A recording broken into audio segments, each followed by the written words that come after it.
The scent of desperation clung to the granite walls of the great hall like a living thing. It mingled with expensive perfumes and the sharp tang of ambition, creating a suffocating cloud that pressed down on everyone gathered within the ancient stone chamber. For 2 days, the ceremony had dragged on. For 2 days, the most powerful she-wolves from across the United Territories had paraded before the throne, each one more beautiful, more accomplished, more politically valuable than the last. And for 2 days, Alpha King Thane Blackwood had rejected them all. He sat now as he had sat for 48 hours, slouched in the massive throne of volcanic glass and silver, his chin resting on one scarred fist. The firelight from the great braziers cast dancing shadows across the sharp planes of his face, illuminating eyes the color of a storm-churned sea. At 28 years old, he was the undisputed ruler of the Rocky Mountain Territories, an alpha whose roar could shatter stone and whose command was absolute law across 5 states and a dozen major packs. Yet in this one crucial matter, he was failing spectacularly. The throne beneath him was a masterpiece of dwarven craft and ancient magic carved from a single piece of obsidian mined from the Cascade Peaks. The hall itself was a monument to werewolf power, with walls thick enough to withstand cannon fire and tapestries woven by craftsmen who had been dead for 3 centuries. Behind the dais hung the largest tapestry depicting the Battle of Crimson River, where his grandfather had unified the warring packs into a single kingdom. Everything about this place spoke of legacy, of tradition, of unbroken lines of strength, stretching back to the founding of the nation itself. And tradition demanded that the Alpha King choose a queen. Thane's wolf Ragnar slept within the depths of his consciousness like a hibernating bear. The ancient beast had been utterly silent since the ceremony began, showing not the faintest flicker of interest in any of the candidates. Thane felt that silence like a physical weight pressing on his chest. His wolf should have been prowling, assessing, reacting. Instead, Ragnar might as well have been carved from the same volcanic glass as the throne. The herald's voice echoed through the hall, once more formal and increasingly weary. Lady Morgana Silverstone of the Northern Ridge Pack. Thane didn't bother to straighten as she approached. He'd seen her type 100 times in the past 2 days. She moved with the liquid grace of a trained warrior, her silver dress chosen to match her pack's colors and to display a body honed by years of combat training. Her scent reached him before she did, a carefully cultivated mixture of mountain pine and something expensive from one of the human perfumeries in Denver. She executed a perfect curtsy before the throne, her ice-blue eyes meeting his with calculated boldness. "Your Majesty, I bring greetings from my father Alpha Derek Silverstone, and the formal proposal of alliance through next." The word fell like an executioner's blade. Thane didn't move, didn't change expression, but the single syllable carried the full weight of his authority. The woman's face went white, then red. She opened her mouth as if to protest, then thought better of it. The guards at the base of the dais didn't need to be told. Within seconds, she was being escorted from the hall, her expensive dress whispering against the stone floor. A murmur rippled through the remaining candidates and their families. These were not women accustomed to rejection. They were daughters of alphas, of powerful betas, of families whose bloodlines went back to the first wolves who had claimed this territory. Each one had been groomed from childhood to stand exactly where they stood now.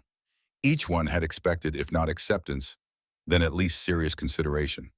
What they received instead was indifference so profound it bordered on insult. The parade continued.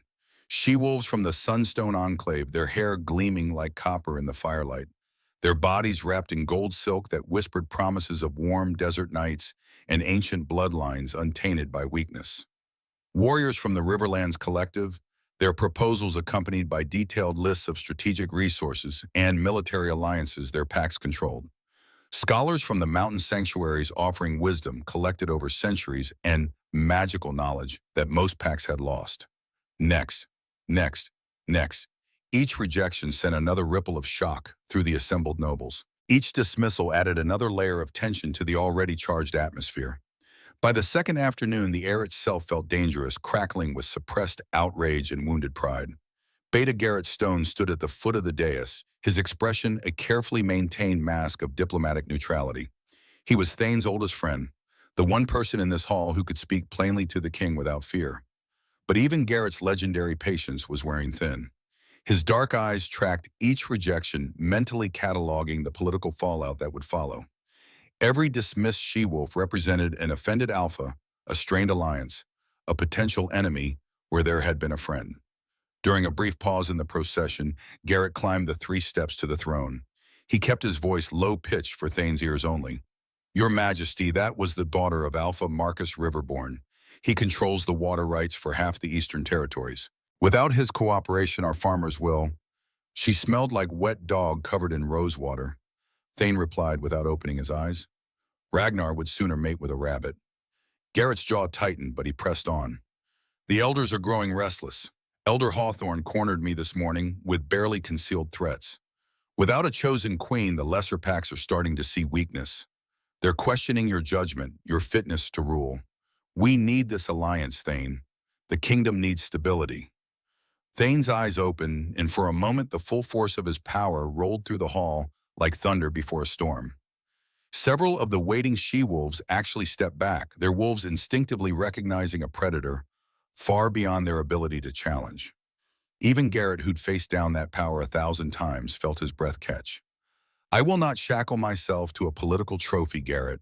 The moon goddess grants us true mates for a reason. One soul, one heartbeat, one perfect union that transcends duty and choice. To accept anything less is an insult to everything we are. Garrett sighed, running a hand through his dark hair in a gesture of pure frustration. It was an argument they'd had a dozen times in the past month, ever since the date for the ceremony had been set.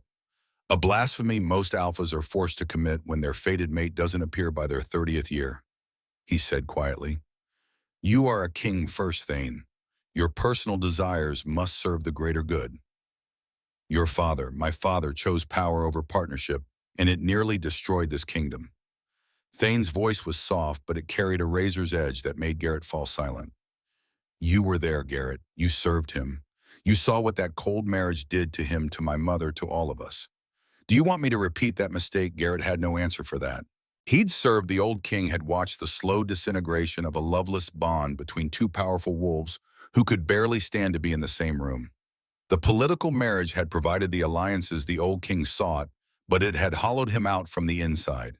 He died bitter and alone at 55, far too young for an alpha of his strength. And his queen had followed him within a year, as if the only thing keeping her alive had been the grim duty of outlasting her husband. Thane would not repeat that mistake. Could not. The queen who sat beside him would be his equal in spirit, not just in bloodline or political value. She would be someone he could respect, someone who challenged him, someone who made the weight of the crown feel less like a burden and more like a shared responsibility. If such a woman even existed. The ceremony ground forward like a wagon with broken wheels lurching from one presentation to the next. Thane lost track of the names and faces. They all blurred together into a parade of ambition wrapped in silk and false smiles. Beautiful faces with calculating eyes. Powerful bodies that promised strong heirs. Clever tongues that spoke of strategy and alliance and everything except genuine connection. He felt himself sinking deeper into the throne, his mind drifting to the endless stack of territorial disputes, trade negotiations, and security reports waiting in his study. At least those problems could be solved with clear thinking and decisive action. This futile search for something he was beginning to believe was nothing more than a romantic fantasy felt like trying to grasp smoke. The afternoon sun slanted through the high windows, painting golden bars across the stone floor. The great hall was beginning to empty as families whose daughters had been rejected made their excuses and departed. Some left with dignity, their pride intact despite the dismissal. Others left with barely concealed fury, making promises under their breath that Garrett would have to deal with in the coming weeks.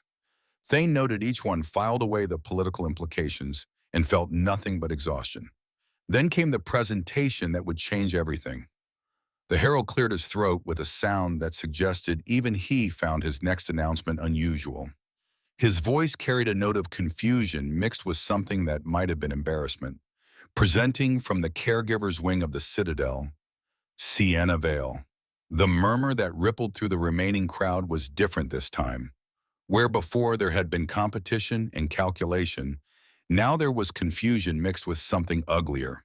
Scorn, mockery, a few barely suppressed laughs. The caregiver's wing was where the pack's orphans lived, along with the elderly who could no longer work and the infirm who required constant attention. It was a place of service and charity, not of power or prestige. To call a name from there to present someone from those quarters as a potential queen was not just unusual. It was an insult to every high-born lady who had presented herself. Thane barely lifted his head. Another duty to fulfill, another empty formality to endure before he could escape this torture and return to work that actually mattered. His attention was already drifting back to the reports waiting in his study when he heard it. Tap, tap, tap. The sound was soft but distinct, a wooden cane striking the stone floor in a slow, deliberate rhythm. It was so utterly out of place in this hall of silent, confident strides that it snagged his attention like a thorn-catching cloth. He lifted his gaze from the intricate patterns of the floor, his storm-gray eyes narrowing with curiosity. And then he looked closer. The girl making her way across the great hall was dressed in a simple gown of pale blue wool, clean but completely devoid of adornment. No jewelry sparkled at her throat or wrists. No elaborate hairstyle drew attention to her features. No cosmetics had been carefully applied to enhance natural beauty. Her light brown hair was pulled back in a single practical braid with flyaway strands framing a face that was neither beautiful nor ugly, just unremarkable in its plainness. She was slender to the point of appearing fragile, her frame suggesting someone who'd never had quite enough to eat, growing up, whose body had learned early to survive on less. She kept her head bowed as she walked, her free hand extended slightly, as if feeling for obstacles that might not be there. The wooden cane in her other hand swept back and forth in a pattern that spoke of long practice, of years spent learning to navigate a world that most took for granted. Then Thane saw her eyes. They were a pale, clouded blue, staring forward but seeing nothing. The irises were visible but filmed over with a milky opacity that spoke of old damage, permanent damage. Cataracts perhaps, or some deeper trauma that had destroyed the delicate mechanisms of sight. Whatever the cause, the result was unmistakable and absolute. She was blind, completely, utterly blind. Someone had sent a blind Omega as a potential queen. The insult was so profound it was almost elegant in its cruelty. Thane felt a cold anger beginning to build in his chest, though he couldn't immediately identify its target. Was this mockery aimed at him, at the ceremony, at the very concept of the mating ritual? Or was the girl herself the victim forced to participate in this humiliating spectacle by whatever caretaker had decided to make a point about the absurdity of it all? He could hear the reactions around him now. Gasps of shock from those who'd remained to see the ceremony through to its bitter end. A few nervous titters from the back of the hall quickly suppressed, and from somewhere to his left, a delicate laugh that was sharp as broken glass cutting through the tense silence like a blade. That would be Isolde Ironwood, daughter of Victor Ironwood, one of his most powerful vassal alphas. She'd been rejected an hour ago and had stayed to watch the remaining presentations, her beautiful face a mask of barely controlled fury. Her father stood beside her, his expression carefully neutral, but his eyes calculating, always calculating. Now Isolde laughed at this blind girl's humiliation, and others joined her. The sound rippled through the hall like poison spreading through water. The blind Omega navigated her way toward the center of the hall with painful slowness. Each step was measured careful, her cane tapping out a rhythm on the ancient stones that echoed in the sudden cruel silence. She moved with a kind of careful grace that spoke of years spent learning to navigate a world she couldn't see, of endless practice turning disability into a different kind of ability. When she judged she was standing before the throne, perhaps guided by the heat from the braziers or the echo of the vaulted ceiling, or some sense Thane couldn't fathom, she stopped. She did not bow. She did not curtsy. She simply stood, her head tilted slightly, as if listening to something no one else could hear. Her clouded eyes were fixed on a point somewhere near the throne, not quite meeting his gaze, but close enough to suggest intention rather than accident. Her scent finally reached him, cutting through the heavy incense and cloying perfumes that had dominated the hall for 2 days. It was clean and simple, like fresh rain on summer earth, with an underlying hint of wild sage from the high mountain meadows. It wasn't the intoxicating magnetic pull that legends claim came with a true mate bond, but it was honest. Pure, uncomplicated. It was the first real thing he'd smelled in 48 hours. For a long moment, silence reigned in the great hall. Thane studied her with the analytical eye of a predator, assessing potential prey or threat.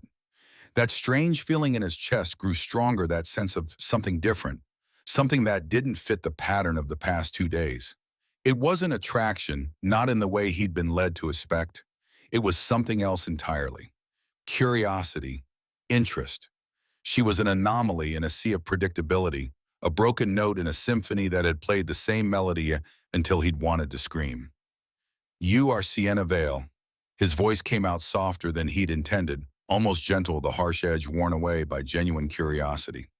She nodded once, a precise dip of her chin that somehow managed to convey dignity despite her circumstances.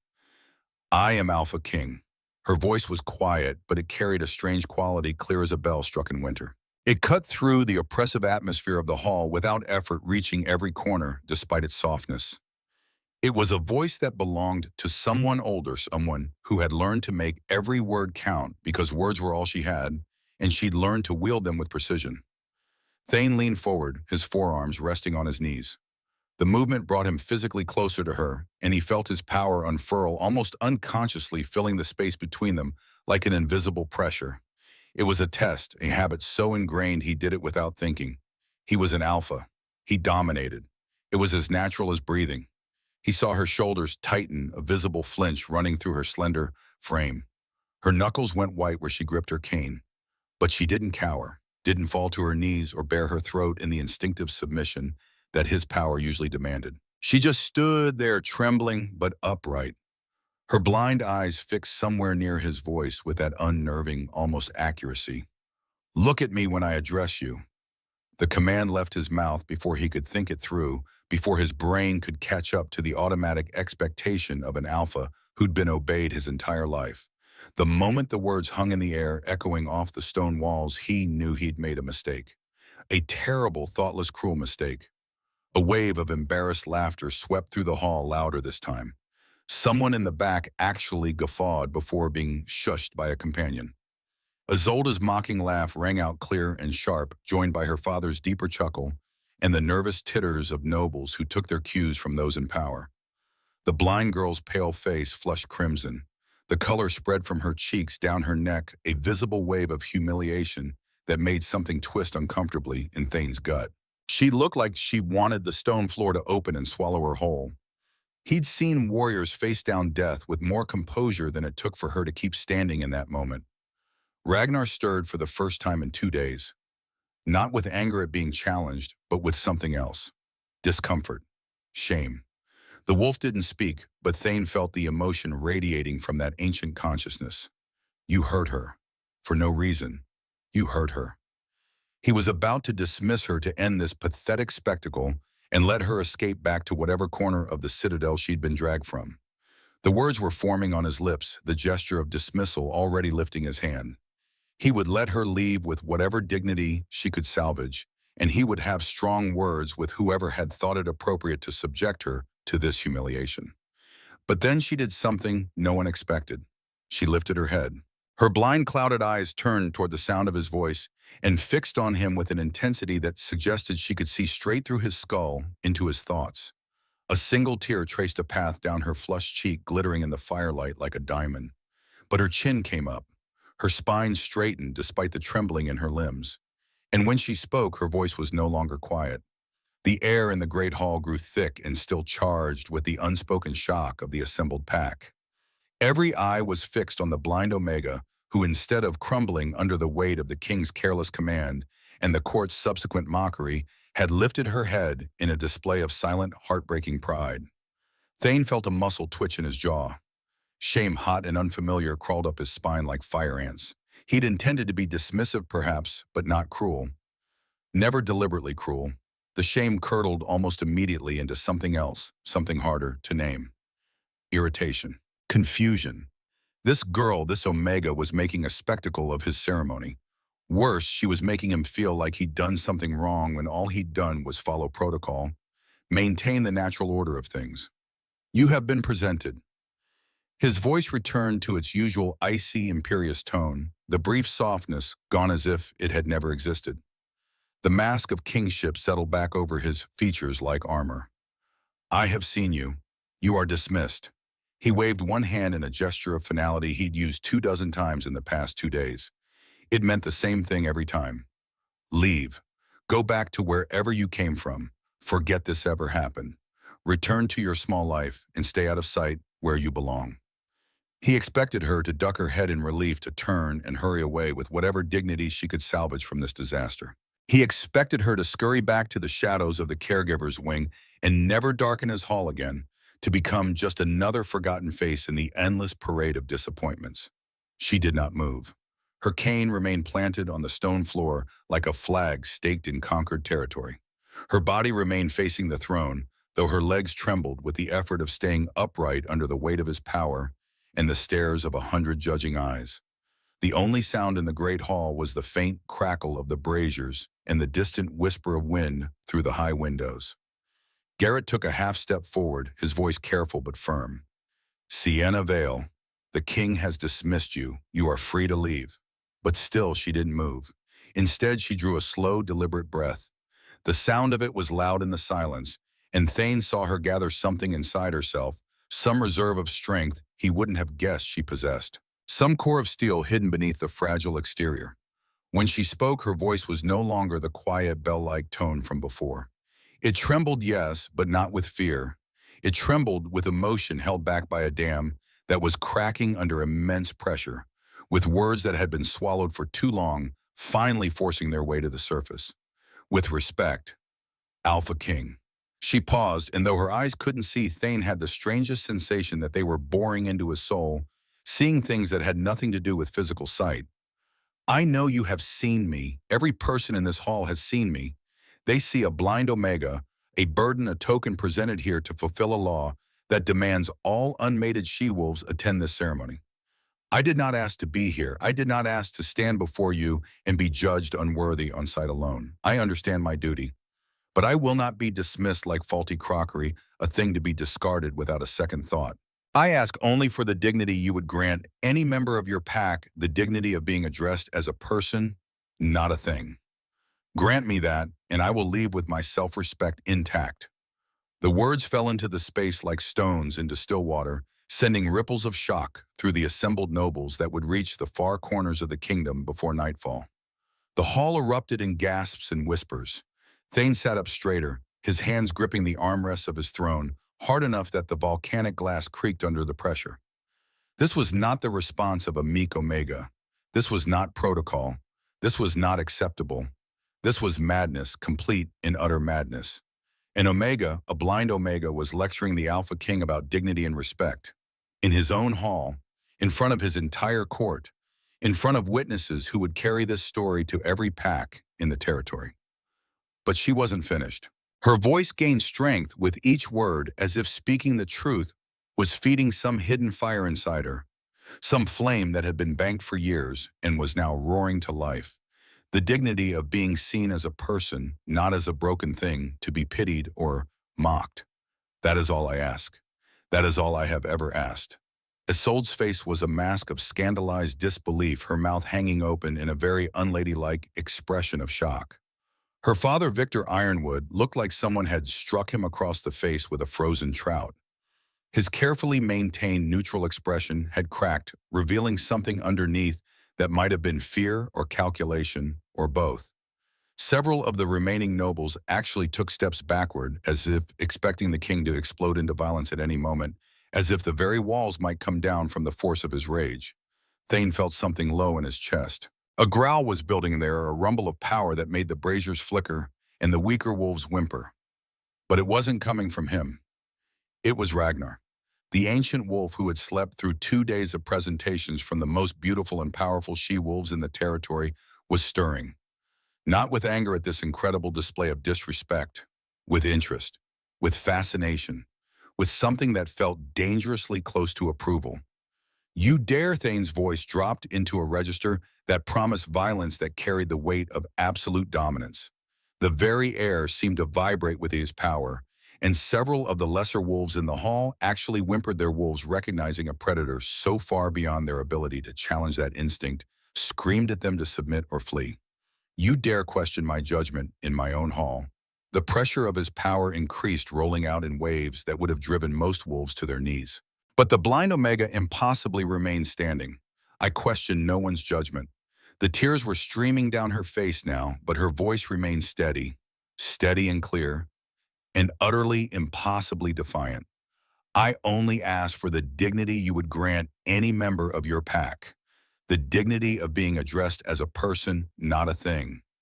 She took another shaky breath, her hands white-knuckled on her cane. I ask for nothing from you, Alpha King, not your pity, and certainly not your crown. I am merely fulfilling a duty imposed upon me by law. Allow me to do so and leave with my self-respect intact. The silence that followed was absolute, deafening, profound. In that moment, something fundamental shifted in the great hall, though Thane couldn't have named what it was if someone had held a blade to his throat. The very air felt different, charged with possibility and danger in equal measure. He had been challenged countless times in his life, on battlefields by hulking warriors who thought strength meant muscle mass and aggression, who'd learned the hard way that an alpha's power came from something deeper than physical prowess. In council chambers by cunning politicians who thought they could outmaneuver him with pretty words and prettier lies, who discovered that he'd inherited his father's sharp mind along with his throne. By assassins in the night, by rebels who thought his relative youth meant weakness, by ambitious alphas who wanted his crown and were willing to kill for it. But he had never been confronted like this. Not with a challenge to his throne or his authority, not with violence or cunning or political maneuvering, but with a simple, devastating demand for basic human decency, a demand from the weakest, most vulnerable person in the room. And somehow that made it more powerful than any threat of violence could have been. Ragnar's response echoed through his consciousness, not words but pure emotion. Not a roar of fury at being challenged, a low rumbling sound of pure unadulterated interest. It was the first real reaction his wolf had shown in 2 days, and it resonated in the depths of Thane's soul like a bell struck in a cathedral, like thunder rolling across the mountains, like something ancient and true recognizing its reflection. Steel in her soul, Ragnar's voice finally formed words. She did not bow. She did not break. Even when you pressed her with your power, even when the pack mocked her, she stood. That is strength. True strength. Thane stared at her, truly looking at her for the first time since she'd entered the hall. He saw past the simple dress and the clouded eyes and the fragile frame. He saw the rigid line of her spine held straight through sheer force of will when every instinct must be screaming at her to run. He saw the proud set of her jaw lifted despite the tears that traced paths down her flushed cheeks. He saw the fierce, trembling courage it took for her to stand there and speak those words. When she had to know he could destroy her with a gesture, when she had to know that her life hung by a thread, and that thread was his mercy. She wasn't asking for his hand. She wasn't offering him political alliances or strong children or any of the things the other candidates had promised. She wasn't playing the game of power and position that had consumed this ceremony from the beginning. She was defending the only territory she had left, her own worth, her own dignity, her own fundamental right to be treated as a person rather than a thing. And she was doing it in front of a king who could destroy her with a word, who held absolute power over her continued existence. The bravery of it, the sheer audacious courage of it, hit him like a physical blow. Slowly, with movements that seemed to take an eternity, Thane rose from his throne. The great hall held its collective breath. He was a mountain of muscle and coiled power, his height and presence amplified by the fury that still rolled off him in waves. At 6 feet 4 inches, he towered over most wolves, and his frame carried the kind of muscle that came from a lifetime of training and battle. The noble shrank back, anticipating an explosion of royal rage that could level the building. He descended the 3 steps of the dais with measured precision, each footfall echoing like a war drum in the tense silence.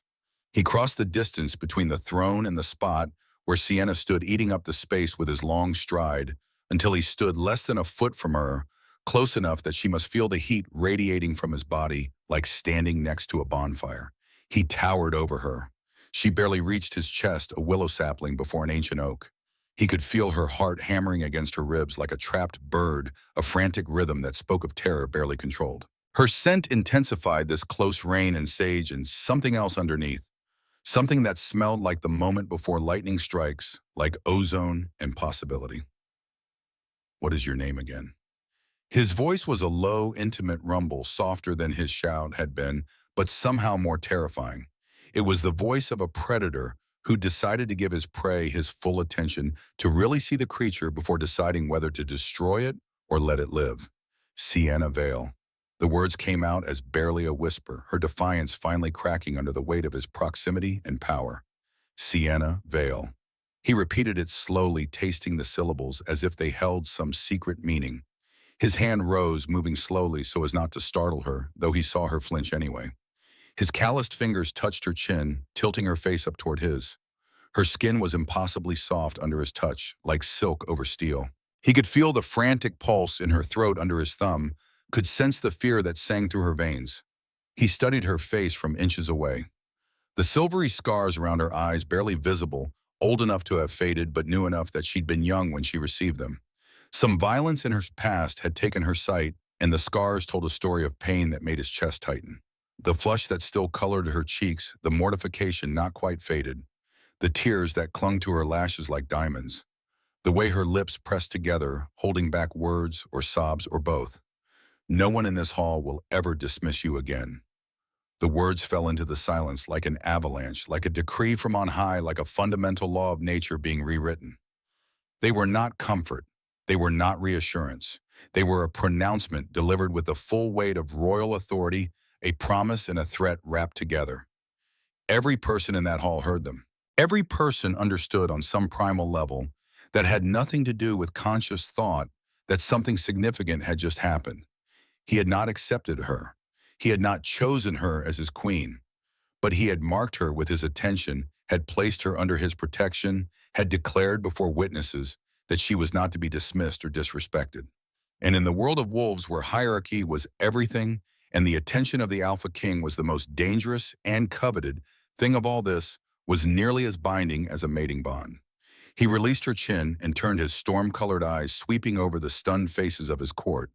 His gaze lingered for a moment on Victor Ironwood's pale, calculating expression, reading the thoughts that flashed behind those careful eyes. Then his attention moved to Isolde's face, twisted with jealous fury and disbelief, beautiful even in its ugliness. The ceremony is over. His voice boomed through the hall, leaving no room for discussion or debate. The sound of it echoed off the stone walls, carried authority that had been earned through blood and battle, and the weight of crown that had sat on his family's heads for 3 generations. Leave, all of you, now. He didn't look back at the blind girl who'd single-handedly upended his world, who'd spoken truth to power, and somehow survived. He simply strode from the great hall, his footsteps echoing in the shocked silence, leaving behind a maelstrom of chaos and speculation, and the faint scent of sage and summer rain that would haunt his thoughts for hours to come. Behind him, Sienna Vale stood trembling in the center of the hall, one hand pressed to her chin, where he'd touched her, her clouded eyes wide with shock. She could feel the stares burning into her from every direction, could hear the whispers beginning to build like a storm surge, like thunder rolling across the mountains. But she remained standing, her cane planted firmly on the stone, her spine straight despite the trembling in her legs. She had asked for dignity, and against all odds, against every expectation, she'd received it. What happened next was beyond her ability to predict or control, beyond anything she could have imagined when she'd been summoned to this ceremony. She'd done something impossible, something that would ripple through the kingdom like a stone thrown into a still pond, creating waves that would reach shores she couldn't even imagine. She'd said no to a king, and he'd listened. The great hall began to empty, nobles and their families filing out in stunned silence, or heated whispers, their voices rising as they put distance between themselves and the throne. Garrett remained at the base of the dais, staring after his king with an expression of complete bewilderment. He'd known Thane since they were children, had served beside him in a battle, had counseled him through the darkest days after his father's death. He'd seen him in every possible situation, in grief, in triumph, in rage, and in rare moments of peace. He had never seen this, whatever this was. A gentle hand touched Sienna's elbow, and a familiar scent washed over her. Lavender and mint, the smell of healing herbs and steady friendship. Bryn Ashford, her best friend, the healer who'd been given permission to attend in case any of the she-wolves needed assistance during the ceremony. "Come on." Bryn's voice was barely a whisper, urgent and worried. "Let's get you out of here before someone decides to test how serious the king was about that protection." Sienna let herself be guided toward the side exit away from the main doors where the noble families were filing out in clusters of outrage and speculation. Her legs felt weak, her whole body trembling with delayed reaction. The adrenaline that had carried her through that confrontation was draining away, leaving her feeling hollow and shaky. What had she done? What had possessed her to speak like that, to challenge the most powerful alpha in the territories? She could have been killed. Should have been killed. The penalty for such disrespect was death, or at the very least exile and complete loss of pack protection. She'd gambled everything on a moment of desperate pride, and somehow, impossibly, she'd survived. As Bryn led her through the corridors toward the caregiver's wing, Sienna replayed every moment in her mind. The mockery of the court, the sound of their laughter cutting through her like knives.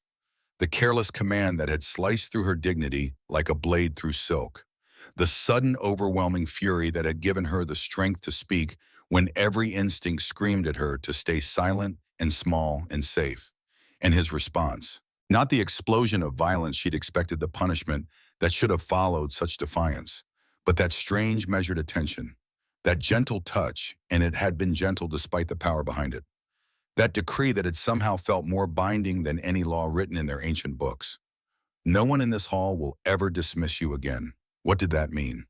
What had she started, and why did the ghost of his touch still burn on her chin like a brand, like a promise, like something that would change everything? Meanwhile, 3 floors above the great hall, Thane poured himself a generous measure of amber liquid from a crystal decanter in his private study. The expensive whiskey did nothing to calm the storm raging inside him. His hands shook slightly as he raised the glass to his lips, a tremor of rage or confusion, or something else he couldn't name and didn't want to examine too closely. Ragnar paced in his mind a restless, agitated presence that prowled the confines of his consciousness like a caged predator. The wolf who had been comatose with boredom for 2 days was now fully awake and fixated on the memory of the blind Omega with an intensity that bordered on obsession. She has steel in her soul. Ragnar's voice rumbled through his consciousness like distant thunder. She did not bow. She did not break. Even when you pressed her with your power, even when the pack mocked her, she stood. That is strength, Thane. True strength. The kind that matters. She's a blind Omega.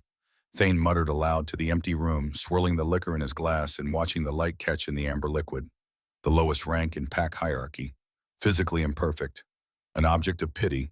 She has nothing to offer a king? No, the wolf's response was sharp, almost a snarl, carrying a weight of conviction that made Thane pause mid-sip. She refused pity, rejected it, demanded dignity instead. That is what makes her dangerous. That is what makes her interesting.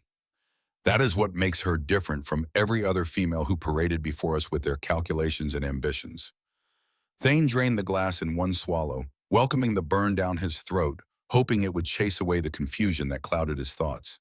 He walked to the window, staring out over the sprawling grounds of the citadel and the mountain territory beyond.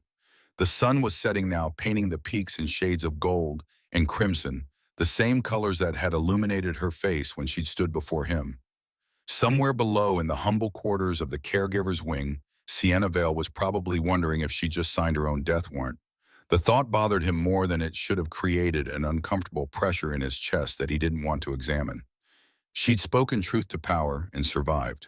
The question was, what happened next? Dawn broke over the Rocky Mountain territories with fingers of gold and crimson painting the granite peaks in colors that spoke of ancient promises and older magic. In his private study, Alphaking Thane Blackwood had not slept. He stood before his massive oak desk, staring down at the thick parchment file that Garrett had delivered an hour before sunrise, exactly as requested. The investigation had been thorough. Garrett was many things, friend, counselor, diplomat, but incompetent was not one of them. Every page represented hours of work conducted through the night, interviews with servants and guards who'd been roused from sleep searches through dusty archives that hadn't been disturbed in over a decade. What lay before Thane was the complete documented history of Sienna Vale, 26 years of life condensed into facts and official reports, a life distilled down to bureaucratic summaries that somehow missed the essence of the person entirely. It should have answered his questions. Instead, it raised new ones that made Ragnar pace restlessly in the depths of his consciousness, like a wolf scenting blood on the wind. Born to Liam and Anna Vale, Garrett had written in his neat, precise hand, at the top of the first page. Both pack scouts highly skilled in tracking and wilderness survival. Loyal service spanning 15 years with no disciplinary issues. Multiple commendations for their tracking abilities and extensive knowledge of the borderlands, particularly the Shadowwood region, where rogue activity has historically been highest. Thane flipped through pages of service records, testimonials from other scouts, reports signed by his father detailing successful missions and prevented incursions. The Vales had been good at their work. More than good, they'd been exceptional, trusted with the most sensitive patrols along the Shadowwood border, where rogue wolves prowled and territorial disputes with neighboring packs sometimes turned violent. His father had valued them, had relied on their skills, had written personal commendations for their bravery, and then 16 years ago they were dead. The official report was signed by Captain Jordan Miles, who'd commanded the border patrols at the time. Thane read it slowly, his jaw tightening with each sentence, his instincts screaming that something was wrong, even though he couldn't immediately identify what. Patrol ambushed at coordinates marking the Shadowwood border, approximately 15 miles north of the Citadel. Evidence suggests rogue pack estimated 4 to 6 individuals based on tracks and territorial markings. Liam Vale and Anna Vale, killed in the engagement bodies, recovered and returned for proper rites. Daughter Sienna Vale, age 10, found alive but severely wounded. Dr. Alastair Finch, attending physician. Prognosis, permanent vision loss due to trauma, otherwise physically stable. Assessment standard, a rogue attack pattern, vicious but not unusual for this territory. Patrol likely interrupted by approach of our forces, preventing complete massacre of the family unit. The report was detailed, professional, and utterly tidy. Too tidy. Thane had read hundreds of after-action reports in his years as king, and before that, as heir to the throne, had written many himself during his years serving in the border patrols. He knew what chaos looked like on paper. Real combat was messy, confusing, full of contradictions and unclear details, full of the fog of war that made certainty impossible.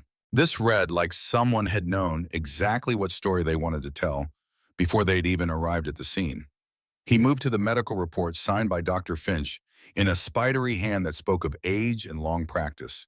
Deep lacerations to both eyes consistent with claw marks from a shifted wolf. Extensive damage to corneas and optical nerves. Emergency surgery performed to prevent infection and further complications, but vision loss is permanent and irreversible. Patient is young and may adapt over time with proper support and training. Recommend placement in caregiver's wing, where she can receive necessary assistance. Thane set the report down and walked to the window, his hands clasped behind his back in a pose he'd unconsciously copied from his father. The Citadel was beginning to wake below him, servants moving through the courtyards like ants in a disturbed hill smoke, rising from kitchen chimneys as breakfast preparations began. Somewhere in that sprawling complex of stone and tradition, Sienna Vale was probably waking as well, wondering if today would bring punishment for her defiance, if guards would come to drag her to the dungeons or worse. Rogues who kill 2 trained scouts don't usually leave a child alive. His voice was quiet, speaking to the empty room, or perhaps to the wolf within. They kill, they feed, they move on. They don't waste time with torture, especially not of children. There's no strategic benefit to it, no reason for it. Rogues are brutal, but they're not cruel for cruelty's sake. They're just trying to survive. Ragnar's response was a low growl of agreement that vibrated through his consciousness. The scent is wrong, the trail is 16 years cold, but the scent of this story is wrong. There is a lie buried here, hidden under official seals and proper procedures. Thane trusted his wolf's instincts absolutely. Ragnar was ancient, primal, connected to truths that human logic sometimes missed or deliberately ignored. If the wolf smelled deception in a 16-year-old report, then deception existed. The question was why? Why would anyone lie about a rogue attack? Why would anyone want 2 loyal scouts dead? He returned to the file, flipping to the final pages with a sense of dread building in his gut. Captain Jordan Miles had died a year after filing the report about the Vales. Hunting accident, according to the brief summary. A fall from a cliff while tracking elk in the high country during winter. His body had been recovered 3 days later by a search party, the death ruled accidental by the investigating officer. Convenient. Too convenient. Dr. Alastair Finch had retired 10 years ago, citing age and a desire for peaceful contemplation of his remaining years. He'd moved to a quiet village in the Southern Territories, a place called Haven's Rest, where he lived on a modest pension from the pack and tended a small garden. No known issues, no complaints, no contact with the Citadel beyond the quarterly letters confirming he was still alive and collecting his pension. Just an old physician enjoying his twilight years and deserved peace. Also convenient, perhaps too convenient. Thane closed the file and pressed both palms flat on the desk, his head bowed under the weight of implications he didn't want to consider. Two people who could speak with authority about what had happened that day in the Shadowwood. One dead in a convenient accident, one living far away in comfortable obscurity where he'd be unlikely to be questioned about events from a decade and a half ago. And a blind girl who'd been too young and too traumatized to give testimony beyond the basics, who'd spent 16 years believing the official story, because why would she question it? She'd been a child. Children trusted that adults were telling them the truth. A mystery 16 years old wrapped around a woman who'd somehow gotten under his skin in the space of 2 minutes. A woman who'd defied him and made him feel things he hadn't felt in years, made him question things he'd taken for granted. "I'm going for a walk," Thane announced to the empty study, straightening his shoulders and rolling the tension from his neck. When Garrett arrived moments later for their scheduled morning briefing, he found the study empty except for the file lying open on the desk, marked with angry underlines and marginal notes in Thane's aggressive handwriting. He read the top page, noting the sections his king had flagged, and closed his eyes with a weary sigh. The king was investigating a cold case instead of dealing with the political firestorm currently consuming the court. Victor Ironwood was demanding an urgent audience, spreading carefully worded rumors that the king had been bewitched by dark Omega magic, that his judgment was compromised. 3 allied alphas had sent messages by fast courier requesting clarification on the kingdom's position regarding the mating ceremony's unprecedented and disturbing conclusion. And Thane was hunting ghosts in a 16-year-old file. Garrett closed the folder and went to find his king before he did something else spectacularly unpredictable. Thane didn't head for the formal gardens with their manicured paths and decorative fountains where nobles took their morning constitutional.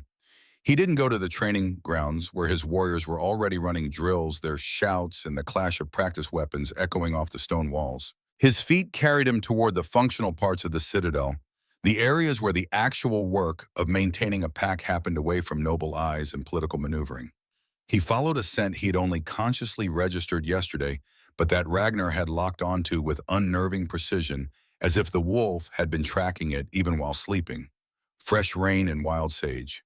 It led him through corridors he rarely walked past, the servants' quarters, where people scrambled out of his way with startled bows, past the storage halls, where supplies for the winter were being inventoried, out into the morning air, where the industrial sections of the Citadel sprawled.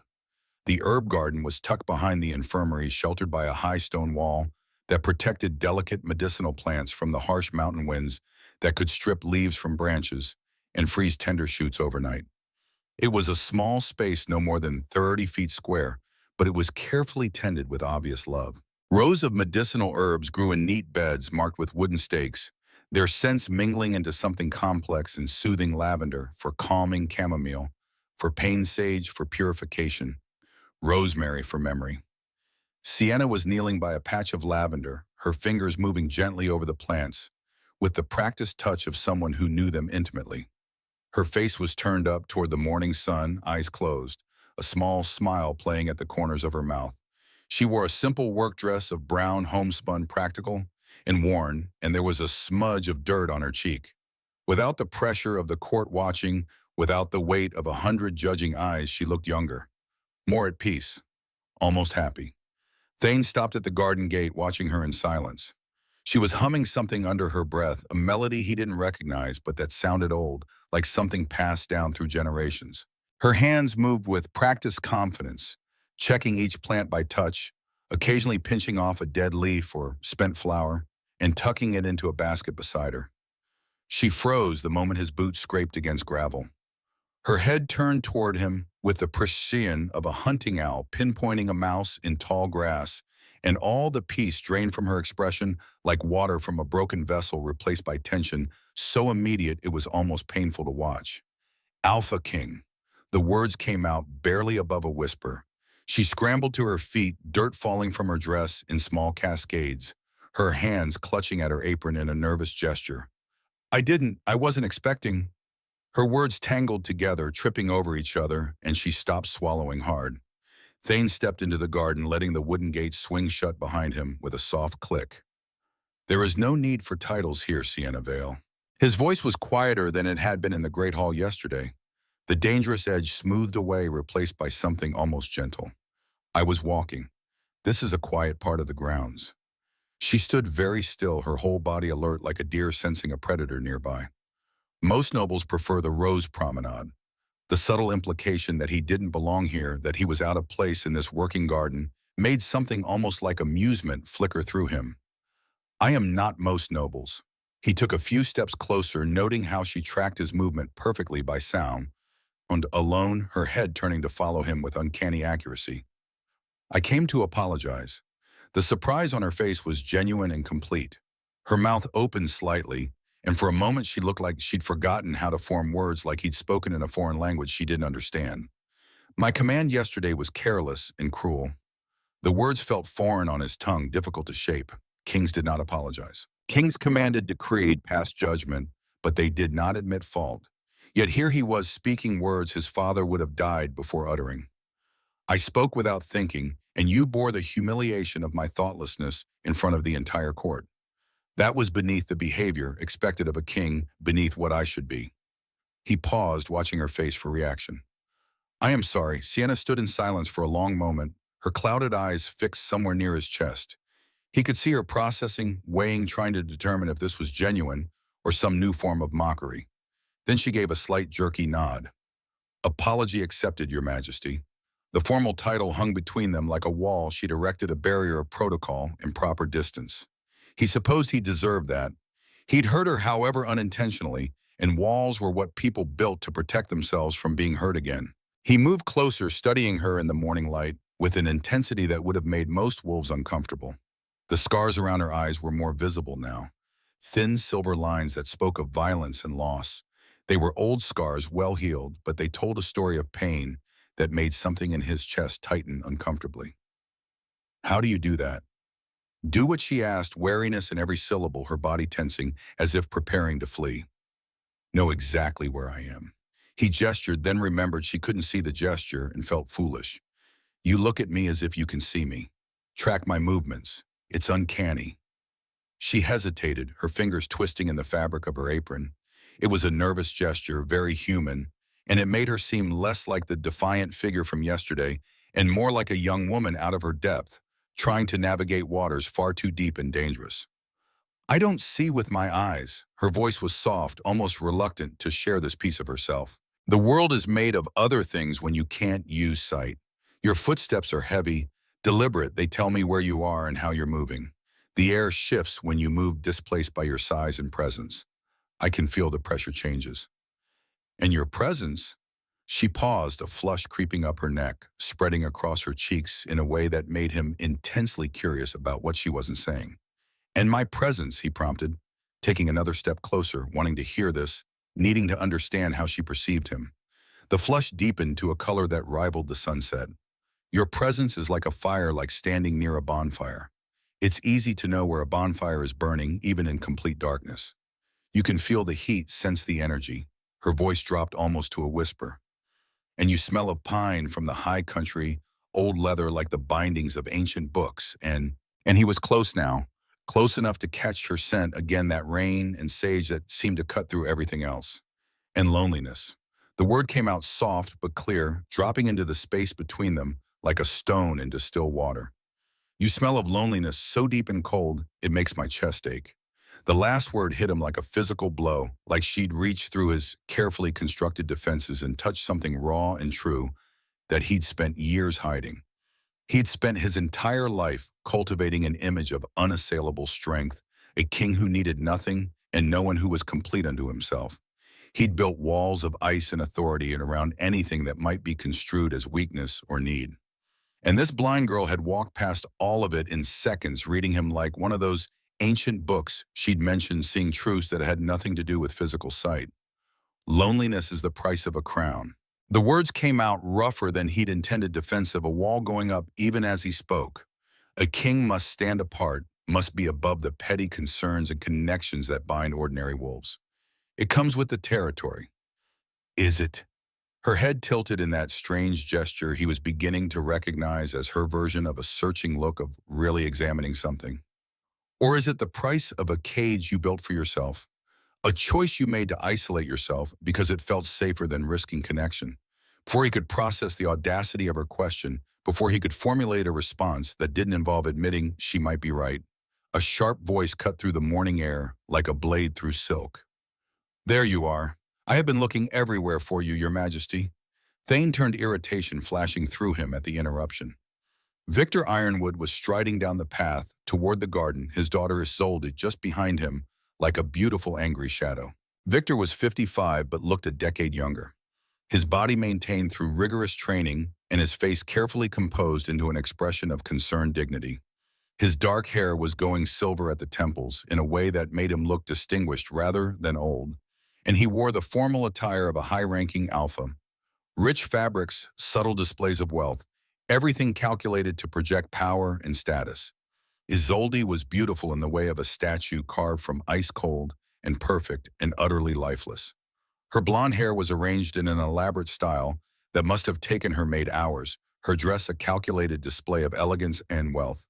But her eyes as they swept over Sienna were filled with pure venom, with hatred so intense it was almost physical. King Thane. Victor's voice was a strained baritone, the kind that suggested he was working very hard to maintain composure when he wanted to do something else entirely. We were concerned when you dismissed the ceremony so abruptly yesterday. We sought you in your usual morning haunts, the training grounds, the council chamber, the archives. And now we find you here. He waved a hand toward the herb garden as if it were a cesspit, a place of contamination that a king should never dirty himself by visiting. In the servants' garden. With her. The dismissive pronoun, the way Victor said it with such contempt, made Thane's jaw tighten. He took a step, a subtle movement that positioned him slightly in front of Sienna, between her and the Ironwoods. It was unconscious, instinctive, the kind of protective gesture an alpha made without thinking when something under his protection was threatened. Victor's eyes narrowed, catching the movement and all its implications, catching what it meant. His expression remained carefully neutral, but Thane saw the calculation behind those eyes, saw the wheels turning as Victor reassessed his approach. I am where I choose to be, Victor.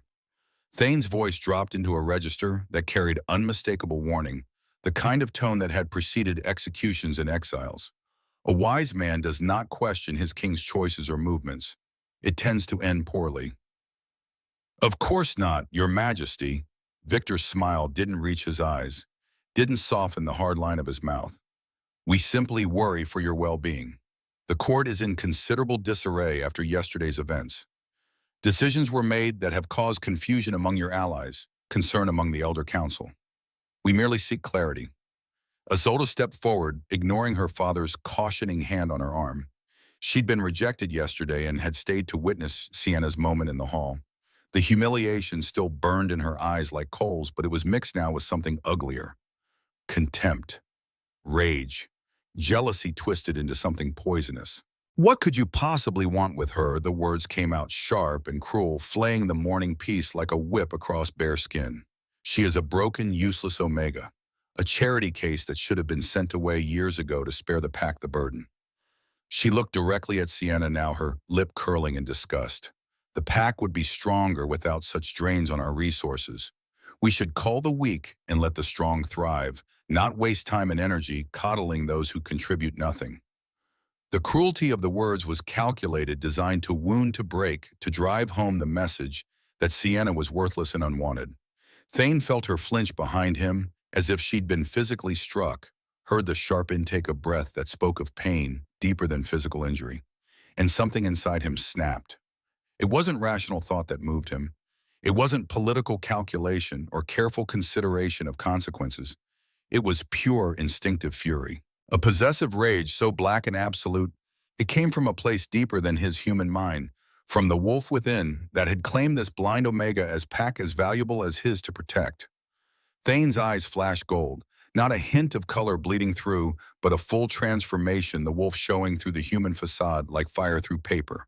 His power rolled out like a shockwave, invisible but unmistakable, a crushing pressure that made Isolde stumble backward with a gasp of genuine fear, and sent birds exploding from nearby trees. Isolde. Her name came out as a snarl, the final syllable almost inhuman, carrying the weight of absolute dominance. The sound of it promised violence, promised consequences, promised that if she spoke one more word, he would forget she was the daughter of an ally and remember only that she'd threatened something under his protection. You will be silent, or I will silence you. Do you understand me? The raw, unrestrained dominance in his voice made even Victor take a step back, his carefully maintained composure cracking. His face went pale, his hand tightening on his daughter's arm hard enough to bruise. He'd known Thane since the king was a child, had served his father, had witnessed his power on the battlefield during the border wars.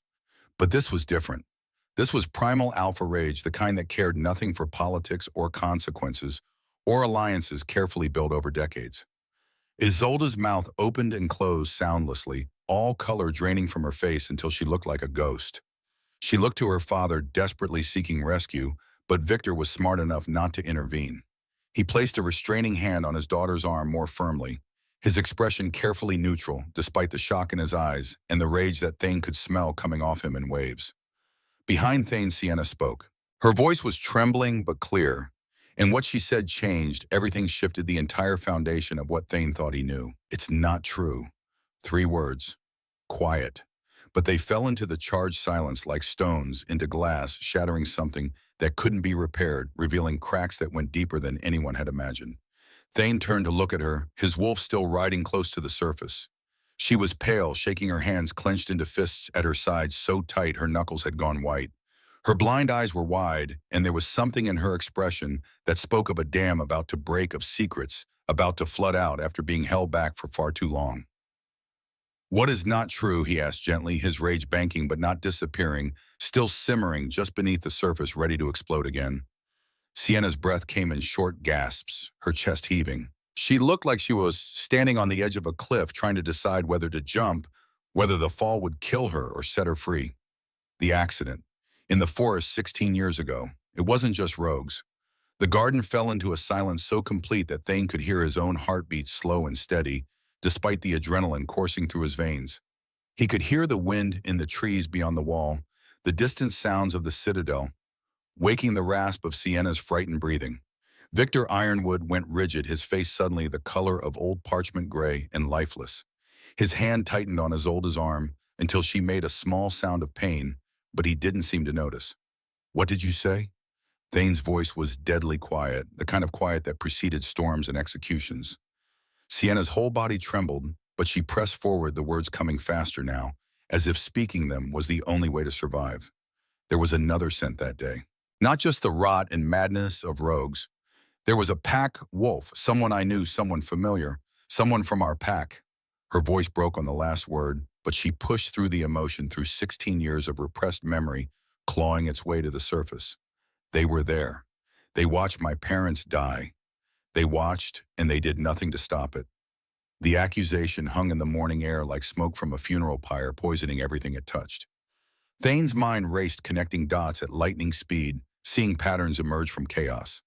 The too neat report, the convenient deaths of witnesses, the deliberate maiming of a child who might have been able to identify the attackers if she'd been allowed to live with her sight intact. This wasn't a random rogue attack. This was murder. Planned, calculated. And someone in his pack had been involved. Someone who was still alive, still here. Victor found his voice, and it came out smooth as oil, practiced and perfect. The poor girl is delusional. Grief and trauma can play terrible tricks on the mind, especially in one so young at the time. It's a well-documented phenomenon. My heart aches for her. Truly it does. Isolde latched onto her father's explanation like a drowning woman grabbing a rope. Of course she's confused. She's been damaged since childhood, living in the shadows, her mind breaking from the strain. She probably imagined it or dreamed it or cobbled together memories that aren't real. She's seeking attention because the king showed her kindness yesterday. It's pathetic. But Thane wasn't listening to them. He was watching Sienna, studying her with the intensity of a predator assessing prey. He could smell her distress, sharp and acidic on the morning air. But underneath it was something else. The same clean scent of truth he'd detected yesterday in the Great Hall when she defied him. She wasn't lying. She wasn't confused. She was terrified, yes, but she was certain. "You are certain?" he asked her directly, his voice gentle but demanding honesty. Sienna nodded, tears beginning to stream down her face. "I'd forgotten. Or I told myself I'd forgotten because it was easier, safer. For 16 years I told myself it was just rogues, that it was random and meaningless. But it wasn't." She turned toward where Victor stood, and though her eyes couldn't see him, her words were aimed with perfect precision, guided by sound and scent and something deeper. "The rogues smelled of rot and madness, yes, like death and desperation and minds gone feral. But there was another scent, faint, but there hidden under the blood and vile cloves and pine pitch. A distinctive scent from the tannery district where pack warriors treat their leather gear." Thane's blood went cold. The tannery district, where the elite guard and border patrol units maintained their equipment, where leather was treated with specific mixtures that left distinctive scents. "I smelled it on one of the pack captains when he would visit my father to discuss patrol routes." Her voice dropped to a whisper. "Captain Miles. He always smelled of cloves and pine pitch, and he was there that day. Not fighting the rogues, watching, making sure the job was done right." The accusation was devastating in its specificity, in its details that couldn't be fabricated. Captain Miles, who'd signed the report saying it was a routine rogue attack, who died a year later in a convenient accident before anyone could question him, who'd been part of Victor's cohort promoted to his position by Victor's personal recommendation to the old king. Victor's face had gone from pale to gray like stone, weathered by centuries of storms. "This is outrageous. The girl is clearly disturbed, living in fantasy. Your Majesty, I must protest this slander against a dead man who cannot defend himself, who served this pack with honor and distinction." Thane ignored him completely. He took a step towards Sienna, his entire focus on her. "How certain are you? How sure are you of what you're saying?" "Completely." Her voice was steady now, anchored by the truth she'd kept buried for so long, by the weight of finally speaking it aloud. "I know what I smelled. I've smelled it 1,000 times since, whenever I pass near the tannery. It takes me back to that day every single time, makes my stomach turn. I never let myself believe it meant what it meant. I was a child. I told myself I was wrong, that I'd imagined it in my trauma, but I didn't imagine it. It was real." Thane studied Victor Ironwood's face. The older Alpha's expression was carefully controlled, now the mask back in place, but there was something in his eyes, not quite guilt, but calculation. The look of a man rapidly assessing his options, his position, his next move in a game that had suddenly become much more dangerous. "You will come with me." Thane's words were addressed to Sienna, but his eyes never left Victor's face, watching for any reaction. It was not a request. It was a command that could not be refused. Sienna hesitated for only a moment before slowly reaching out to find his offered hand with her searching fingers. When her fingers touched his, that same electric jolt from yesterday shot through him like lightning seeking ground. Stronger this time, more insistent, more impossible to ignore. Ragnar howled in his mind, a sound of triumphant possessiveness that shook him to his core and made every instinct scream, "Mine, protect, claim." He closed his fingers around hers, his grip firm but careful, protective. Her hand was small and work-roughened in his calloused from years of labor in the herb garden, and he could feel her pulse racing against his palm like a trapped bird. He began to lead her from the garden, his body positioned between her and the ironwoods, shielding her from their view. "Your Majesty," Victor called after them, his voice tight with barely suppressed emotion.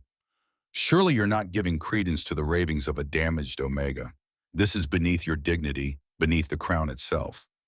Thane paused at the gate but didn't turn around. The sunlight caught his hair, turning it to dark gold, and when he spoke, his voice carried the weight of absolute authority. "What is beneath my dignity? Victor is allowing liars to stand unpunished in my presence. What is beneath me is letting murderers walk free in my pack. You will remain in your quarters until I summon you. Consider it a polite suggestion, backed by the full force of my authority and the certainty that if you attempt to leave my guards, will use whatever force necessary to keep you there." He didn't wait for a response. He led Sienna away from the garden, away from Victor's stricken face and Isolde's furious one, away from the scene that had just rewritten everything he thought he knew about his kingdom and the wolves who served him. Behind them, Victor stood, frozen, his mind racing faster than it had in years. The girl had remembered. After 16 years of safety, of believing the secret was buried, she'd remembered. And worse, the king believed her.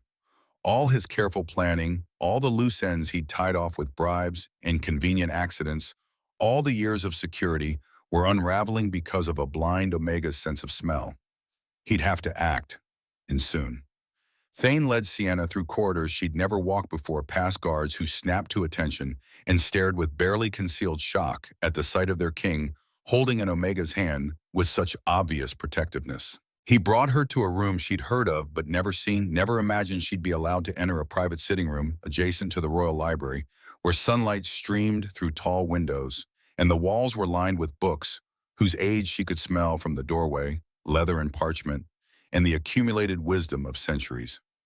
He guided her to a chair upholstered in soft velvet that felt like sin under her hands, and pressed a glass of water into her trembling fingers. His touch was gentle, careful, so different from the overwhelming power he'd displayed in the hall or the protective fury in the garden. "Tell me everything you remember." His voice was quiet, but it carried a note of command that couldn't be ignored, couldn't be refused. Not as a king demanding information from a subject, but as someone desperate to understand a truth that had been hidden for far too long. Sienna sat in that comfortable chair, surrounded by more luxury than she'd experienced in her entire life, and began to speak. The words came slowly, at first painful extractions from memory's deepest vaults, where she'd buried them for her own survival.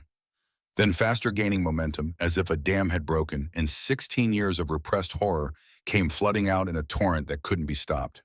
She told him about the patrol, about how excited she'd been to go with her parents on what was supposed to be a routine check of the border markers, about the forest trail and the way the light had filtered through the pine branches, creating patterns she'd tried to memorize, about her father teaching her to read tracks, her mother showing her which plants were safe to eat and which would make you sick, about the moment when her father had suddenly stopped, his whole body going tense, in a way that made her child's heart race with instinctive fear. The way her mother had immediately moved to stand between Sienna and the direction he was looking, had pressed a hand to Sienna's shoulder in a gesture that was both comfort and warning. She described the rogues in detail that made Thane's hands clench into fists. 4 of them, maybe 5, she couldn't be certain because the fighting happened so fast. She remembered the sound of their snarls more than anything, the smell of them.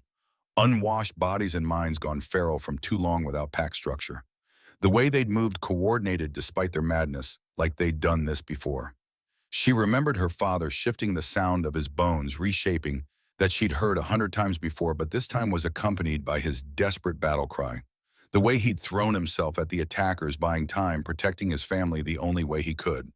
The fight had been brutal and short. Her father was skilled, had been one of the best scouts in the pack, but he was outnumbered, and the rogues fought with the desperation of creatures who had nothing left to lose. Her mother had fought too, in her human form, with a silver knife she always carried, trying to keep the rogues away from Sienna, trying to protect her daughter even as hope faded. And then her mother's hands shoving her roughly into that hollow log, the bark scraping her arms. The whispered command that would echo in her nightmares for the rest of her life: "Stay silent. Don't come out. Don't make a sound, no matter what you hear. Promise me." She'd promised. And then she'd huddled in that log while her parents died, while sounds no child should ever hear filled the forest around her. Sienna's voice broke then, and Thane found himself kneeling beside her chair without remembering the decision to move. His hand covered hers on the armrest, warm and solid and real. He didn't speak, didn't offer false comfort or empty platitudes. He just offered his presence, his strength, and anchor in the storm of memory threatening to pull her under. She described hearing her parents die, the sounds that would wake her from sleep for years afterward, that she could still hear if she let her guard down. The wet sounds of violence. Her father's final howl cut short, her mother's scream dying to silence, and then silence. Horrible, complete silence except for her own ragged breathing that she tried desperately to muffle. And then footsteps. Slow, measured, coming closer to her hiding place. That's when I smelled it. Sienna's voice was barely a whisper now, trapped in memory, 16 years old but fresh as yesterday. Underneath the blood and the rogue stink, underneath death and violence, there was something else. Cloves and pine pitch. The tannery smell, clean and distinctive and wrong, so wrong in that place of death. And a low chuckle. Not a snarl or growl, but human laughter. Someone said something I couldn't make out all the words but the tone. She shuddered and Thane's hand tightened on hers. What was the tone satisfied? Like a job completed successfully. Like checking items off a list. Thane's jaw was so tight it ached. Every instinct screamed that she was telling the truth, that this wasn't false memory or childish confusion. This was real. This had happened. Go on. I stayed silent. Like my mother said. Like I'd promised. And then something grabbed me, pulled me from the log. I couldn't help it. I screamed, terror finally overcoming my promise, and I saw she touched her scars just for a second before the pain came. I saw a flash of silver, a bracer on someone's arm, with an insignia stamped into the leather. What insignia? Thane's voice was barely controlled fury. A hawk, wings spread wide, perched on crossed branches. The elite guard's symbol. The same symbol that had been worn by only a handful of wolves 16 years ago. The same symbol currently worn by Victor Ironwood's personal security detail, men he'd handpicked from the ranks based on loyalty to him rather than the crown. And then his voice was gentle despite the rage building in his chest. Then the pain, like fire consuming my eyes, like someone had poured acid into them. Sienna's voice was hollow with remembered agony. I don't remember much after that except darkness and agony, and my mother's voice in my head telling me to stay quiet, stay hidden even though it was too late. She was already gone. They were both gone. The next thing I remember clearly was waking in the infirmary. Dr. Finch was there. He was kind, gentle with me. He told me my parents were dead, told me I'd never see again, told me I was lucky to be alive. And I believed him. Why wouldn't I? He was a healer. He wouldn't lie. As she spoke, something strange began to happen. The air around Sienna started to shimmer, a subtle distortion like heat rising from sun-baked stone in high summer. Thane, with his heightened alpha senses, could perceive it clearly. A faint silvery aura that pulsed in time with her words growing stronger as she sank deeper into memory and truth. He'd never seen anything like it in his entire life. It was beautiful and eerie in equal measure, and Ragnar's attention locked onto it with laser focus, the wolf utterly fascinated. Suddenly, Sienna gasped. Her hand flew to her head, fingers pressed to her temple, as if trying to hold her skull together. The glass of water fell from her other hand. Thane caught it before it hit the floor, setting it aside as he focused entirely on her, his hands hovering over her shoulders, wanting to help, but not knowing how. What is it? His voice was urgent, concerned. What's happening? The pain. But it's not mine. Sienna's voice was strained, confused, coming from somewhere far away. It's not my pain. It's someone else's. It's a memory, but not my memory. I'm seeing... Her breath came in short pants, her chest heaving.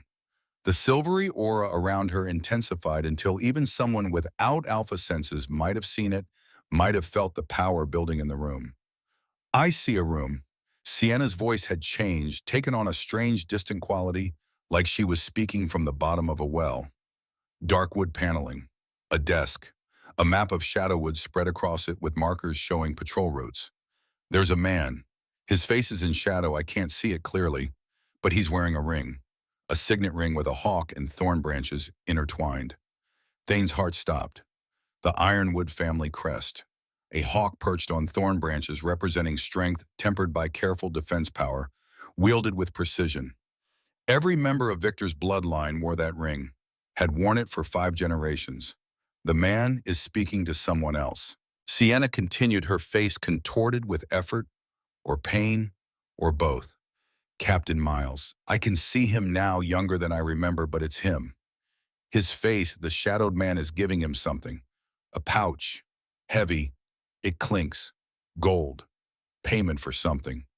This was impossible. She was describing something she couldn't have seen, something that had happened in a private room where she'd never been, a conversation she couldn't possibly have overheard. And yet the details were too specific, too clear to be invention or fantasy. What are they saying? Thane kept his voice low, afraid that too much sound would break whatever trance she'd fallen into, would shatter this vision before he learned the truth. Sienna's face contorted with effort, sweat beading on her forehead despite the cool morning air. The shadowed man says, he pauses, looks at the map, says, make it look like rogues. Get rid of them all. The Vale bloodline is a threat. They carry old magic that we thought was bred out generations ago. Another pause and Sienna whimpered with pain. He says, the girl can't be allowed to reach maturity, can't be allowed to develop her gift. Maim her but leave her alive. Make it look like rogue violence. A blind, broken orphan is no threat to anyone. Who would believe anything she said? The words fell into the room like drops of poison, each one confirming Thane's worst suspicions and raising 100 new questions that made his head spin. Old magic, the Vale bloodline, deliberate maiming to prevent maturity to stop something from developing. This wasn't just murder. This wasn't simple elimination of political rivals or scouts who'd seen something they shouldn't. This was the elimination of a perceived magical threat. Sienna hadn't been collateral damage. She'd been the primary target all along. Her parents had died because of what their daughter might become. Sienna cried out, her body arching in the chair as the vision intensified. The silvery aura flared bright enough that Thane had to squint, bright enough that it hurt to look at directly. Then she collapsed back, gasping, sweat soaking through her simple dress. The aura faded to nothing like a candle blown out, and she looked suddenly small and fragile and utterly exhausted. Thane caught her before she could slide from the chair, lifting her easily and settling her more securely. He grabbed a nearby cushion and tucked it behind her head, then retrieved the water glass and held it to her lips with hands that trembled slightly. Drink. Slowly. You're safe. I've got you. She obeyed, her hands coming up to steady the glass with his fingers overlapping. He could feel her trembling, her whole body shaking with the aftermath of whatever had just happened, whatever gift or curse had just manifested. What was that, he asked, when she'd had enough water, when some color had returned to her face. What did you just experience? Sienna's clouded eyes were wide with shock and confusion, with fear of herself and what she'd just done. I don't know.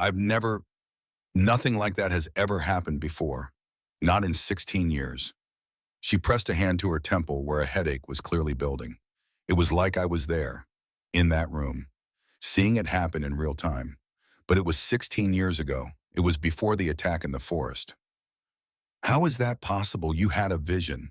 Thane's mind was racing, connecting pieces of information, forming theories that seemed insane, but that fit the facts better than any alternative. The Vale bloodline carries old magic. That's what the voice in your vision said. You're not just a blind Omega, Sienna, you're something else entirely. Something rare. Something powerful enough that someone was willing to kill to prevent you from coming into that power. Before she could respond, before he could say more, the door to the sitting room burst open with a bang. Garrett stood there, his face pale, his chest heaving like he'd been running. Thane. His voice was urgent, tight with controlled anger and something else. Fear, perhaps. There's been an incident. His eyes flicked to Sienna, then back to his king. It's Dr. Alistair Finch, the physician who treated Sienna 16 years ago. Thane rose slowly to his feet, every muscle tense. His expression went cold and hard as granite. What kind of incident? His village was attacked last night. Haven's Rest. Garrett's voice was tight with barely suppressed fury.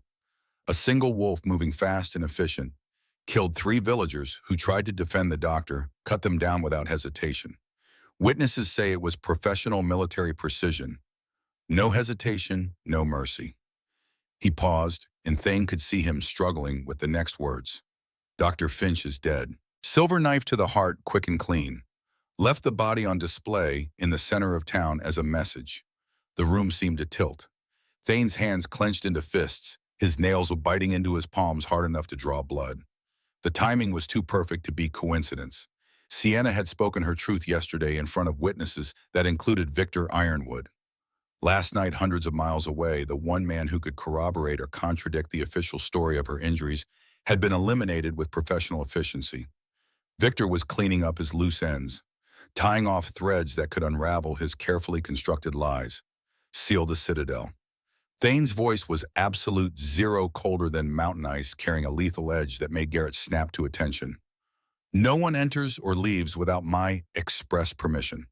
I don't care if they're nobles, merchants, or visiting dignitaries. The gates close now. Done. Garrett nodded sharply. Place Victor Ironwood and his daughter under house arrest in their quarters immediately. Full guard detail, my personal guards, only not border patrol, not anyone who served under the old regime. Do not engage them beyond what's necessary to keep them contained. Just watch. I want to know every breath they take, every word they speak, every movement they make. Thane's voice dropped even lower, became something that promised violence. And Garrett, if Victor attempts to leave, if he makes any move that could be construed as fleeing or resistance, your guards have my permission to use whatever force necessary to keep him contained. Whatever force necessary. Do you understand? Garrett's eyes widened slightly at the implications, but he nodded. Understood. He was gone immediately, the door closing behind him with a soft click that sounded like a death knell. Thane turned back to Sienna. She was still pale, still trembling, but there was something new in her expression. Not fear for herself, determination mixed with grief. He killed the doctor to silence him. Her voice was steady despite her obvious exhaustion. Because I remembered. Because I spoke the truth where others could hear it. Yes, Thane knelt beside her chair again, taking both her hands in his. His touch was warm, grounding solid. Dr. Finch knew that your wounds weren't made by rogue claws. He would have seen immediately that they were too precise, too deliberate. Someone used a blade, probably silver, to prevent healing and positioned it carefully to destroy your sight without killing you. That kind of precision requires skill and intent. And he never said anything. Sienna's voice was hollow. For 16 years, he knew the truth and stayed silent. He was probably paid or threatened or both. Thane's thumb traced circles on the back of her hand. But that's my failure, not his. I should have questioned the report when I took the throne. Should have investigated every suspicious death, every convenient accident from my father's reign. This is on me. No. Sienna's voice was firm despite her exhaustion. This is on whoever gave the orders. On whoever orchestrated my parents' murder and my maiming. On Victor Ironwood, if that's who the voice in my vision belonged to. She squeezed his hands with surprising strength. And he'll try to silence me too if he gets the chance. Once he knows I've had this vision, once he realizes I can see the past, I become an existential threat to him. Which is why you're not leaving my sight until this is resolved. Thane's voice carried absolute conviction. You're moving to the Queen's chambers. Full guard detail my most trusted warriors. And if Victor even looks in your direction, he'll discover exactly how protective an Alphaking can be when something he values is threatened. Something he values. The words hung in the air between them, carrying weight and meaning. Neither was quite ready to examine. Over the following 3 days, Sienna began to truly understand her gift. The Queen's chambers had become both sanctuary and training ground, with Bryn arriving each morning to help her explore the limits and possibilities of her newfound abilities. With the immediate threat of Victor contained under house arrest, Sienna threw herself into learning to control what had burst forth so violently in that sitting room. Thane's library became her classroom, ancient texts and objects from the kingdom's history becoming her teachers. They'd gathered objects with known histories, a dagger used in the founding of the kingdom coins from the first trade agreement with human settlements, a crown worn by Thane's great-grandmother. Sienna would touch each one, and with Thane present to amplify her gift, she would sink into visions with increasing control. The first day she could only glimpse fragments, flashes of faces, echoes of conversations, emotions bleeding through time like watercolors in rain. By the second day she could hold visions longer, extract more detail, separate her consciousness enough to narrate what she was seeing. By the third day she could trigger visions almost at will, though they still came with a price in exhaustion and splitting headaches. It's getting easier. Sienna sat in the library's reading chair, Bryn monitoring her pulse while Thane watched from nearby. I can feel the gift responding now instead of just overwhelming me. It's like learning a new language. The grammar is starting to make sense. Don't push too hard. Bryn's healer instincts were in full force. You collapsed twice yesterday. Your body needs time to adapt. But Thane had found something in his great-great-grandfather's journal that changed everything. He read the passage aloud, his voice carrying both wonder and concern. The seer bloodlines are among the oldest and rarest of our kind. They perceive truth through the veil of time itself, past flowing through them like water through cupped hands. They cannot be deceived. In the presence of their true mate, their gift amplifies 100-fold. But beware, those who fear truth will always seek to destroy seers before they come into their power. True mate. The words hung in the air like a challenge, like a promise neither of them was quite ready to voice. But Thane's hand found Sienna's whenever she practiced, and the electric jolt between them had become familiar, necessary, right? There's more. Thane turned to another page, this one a loose sheet of parchment tucked in the journal's back. It looks like a prophecy copied from an older text translated from the old tongue. He read carefully, his voice dropping into something almost reverent. When the blind seer opens her eyes to truth, the corrupt throne shall fall and burn to ash. But if the true king embraces her sight and makes it his own, if he values truth above power and justice above pride, then a golden age shall rise from those ashes. The seer queen shall sit beside the just king, and together they shall forge a reign remembered for 1,000 years. The silence that followed was profound. Sienna's fingers trembled against Thane's palm. Blind seer, as if it were written specifically about you, centuries before you were born. Thane's voice was rough with emotion. No wonder Victor tried to eliminate your bloodline. This prophecy threatens anyone who rules through lies and corruption. Over those 3 days, Sienna also used her gift to help Thane root out the rot in his government. She touched the personal effects of suspected officials, read their histories, exposed crimes and corruptions that had festered for years. She cleared the name of a wolf who'd been imprisoned for theft, her vision showing the real thief, a court official who'd framed an innocent to cover his own crimes. She recovered evidence of land fraud dating back a decade, estates stolen through forged documents. She found proof of 3 officials in Victor's network, men who'd been taking bribes and falsifying reports for years. The court watched in awe as the blind oracle, as they'd begun calling her, transformed their understanding of justice. Lies couldn't hide. Truth couldn't be buried. And slowly, carefully, the kingdom began to change. But it was the evenings that mattered most to both of them. The quiet hours when Thane would visit her chambers, when they would talk for hours about everything and nothing. About his loneliness at the top, her isolation in the shadows. About duty and choice, about power and its costs. About what it meant to be seen truly, completely, without the masks people wore for the world. You're not alone now, she told him one evening, her hand finding his in the growing darkness. Neither of us has to be alone anymore. His response was to pull her close, to hold her, as if she were something precious and fragile, when in truth she'd proven to be anything but fragile. She was steel wrapped in silk, and he was beginning to understand that she was exactly what he needed. Not a reflection of his strength, but a compass pointing toward what he should be. Meanwhile, in his quarters, 3 floors below, Victor Ironwood stood at his window, watching guards patrol outside his door. He'd seen this coming the moment that cursed blind girl had opened her mouth in the garden. 16 years of careful planning, of covering tracks, of ensuring silence through bribes and convenient accidents, all unraveling because of one girl's inconveniently enhanced sense of smell and whatever dark magic had awakened in her. His hands clenched on the windowsill hard enough to make the wood creak. He'd done what was necessary. The prophecy had been clear. The seer bloodline would bring down ambitious houses, expose corruption, destroy carefully built empires with nothing but truth. The Vales had been custodians of that dangerous gift, and they'd needed to be eliminated before their daughter came into her power. He'd been protecting his family, protecting his legacy. Everything he'd built for Isolde's future, the alliances, the wealth, the position, all of it would have crumbled if that girl had been allowed to grow up with her gift intact. And he'd been so close to success. She'd been blind and broken, tucked away in the caregiver's wing where she could be forgotten. And then that damned ceremony had pulled her out of obscurity, had put her directly in front of a king who should have dismissed her without a second thought. A soft knock at his door made him turn.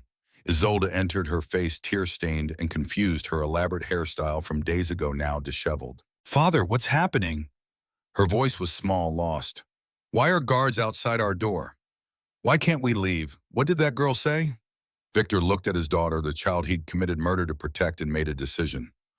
"We're going to fix this." His voice was cold, determined, carrying the weight of a man who'd already crossed lines most wolves wouldn't even approach. "One way or another, this ends tonight." "What do you mean?" Isolde's eyes widened with fear. "Father, what are you planning?" But Victor was already moving to the hidden panel in his wall, the one that connected to servant passages the young guards outside didn't know existed. The same passages his family had used for generations, secret routes through the citadel known only to the oldest bloodlines. Elder Moira was waiting in the shadows, her ancient face creased with cunning. The corrupt elder had been his ally for years, had facilitated his rise through the ranks, had helped cover up inconvenient questions about the Vale's deaths. "Is it ready?" Victor asked quietly. "The blocking spell is prepared." Moira's voice was a dry whisper like paper crumbling. "It will suppress the seer's visions for 24 hours, cloud her gift like smoke-choking flame. Long enough for you to do what needs doing." She handed him a small silk pouch. "Burn this in the corridor outside her chambers. The smoke is invisible, odorless. She won't even know her gift has been bound until she tries to use it and finds nothing but darkness. And the other matter, your double is in place." Moira's smile was unpleasant, more grimace than expression. "The illusion will hold for several hours, long enough. The guards will believe you're sleeping peacefully in your rooms while you're elsewhere." Victor took the pouch and tucked it inside his jacket. Then he pulled out a long knife from his hidden weapons cache, its blade etched with symbols that seemed to writhe in the dim light. Silver steel with nightshade poison worked into the etchings, a weapon that had cost him a fortune in bribes to acquire from a dark magic practitioner in the Southern Territories. "This will kill the king." His voice was matter-of-fact, discussing murder as casually as discussing the weather. "The poison spreads through the wolf's soul itself, corrupts the bond between human and beast. Ragnar won't be able to heal him. He'll die within minutes, and it will look like his heart simply gave out. No one will question it." And the girl Moira's eyes gleamed with malice. "Once the king is dead, she's no longer protected." Victor's smile was cold and cruel. "She becomes the mad oracle who assassinated her king, driven insane by her own visions. Perhaps she took her own life in guilt afterward. Tragic, but these things happen with unstable minds, especially when they're already broken." The plan was elegant in its brutality, built on the foundation of lies Victor had been constructing for 16 years. With the king dead and Sienna blamed, Victor could step into the power vacuum. Elder Moira and the other corrupt council members would support his claim, would testify that the kingdom needed stable, experienced leadership. Isolde would be protected, would inherit everything he'd built. All it required was one night, one perfect execution. He slipped into the servants' passage, his two most trusted guards following Misimen, who'd been with him for years, who knew exactly what he'd done and had been paid handsomely to keep silent.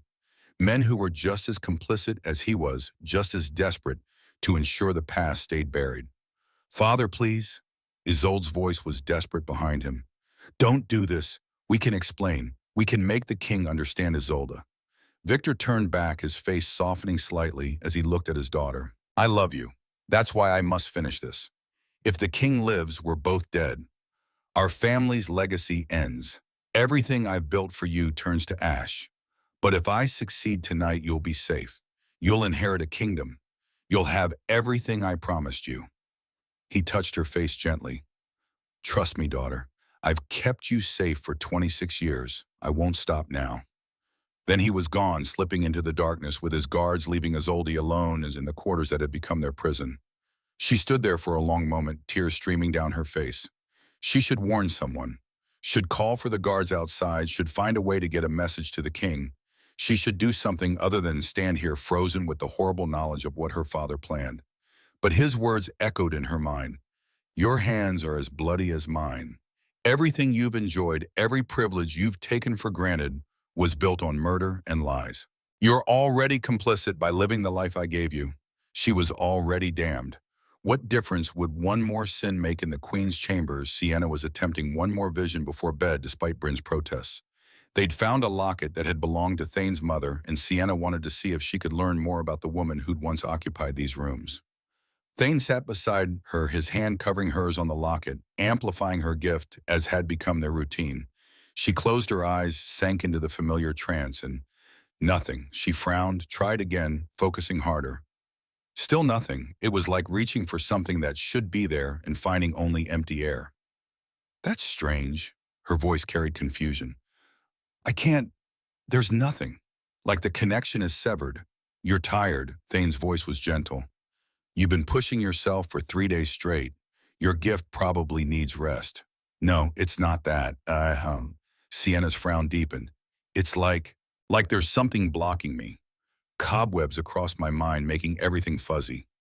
Bryn stood abruptly, moving toward the door. "Do you smell that?" Something faint but wrong, like herbs burning, but acrid. The blocking spell was taking effect. Moira's magic seeping into the room through the cracks around the door, wrapping around Sienna's gift and smothering it like a wet blanket over flame. Sienna felt it happening, felt her newfound sight dimming like a candle being snuffed, the world of visions and truth closing off. No, she tried to fight it, tried to hold on to the gift she'd just begun to understand. But it was like trying to hold water in cupped hands. It slipped away despite her best efforts, leaving her feeling more blind than she'd ever been, more helpless.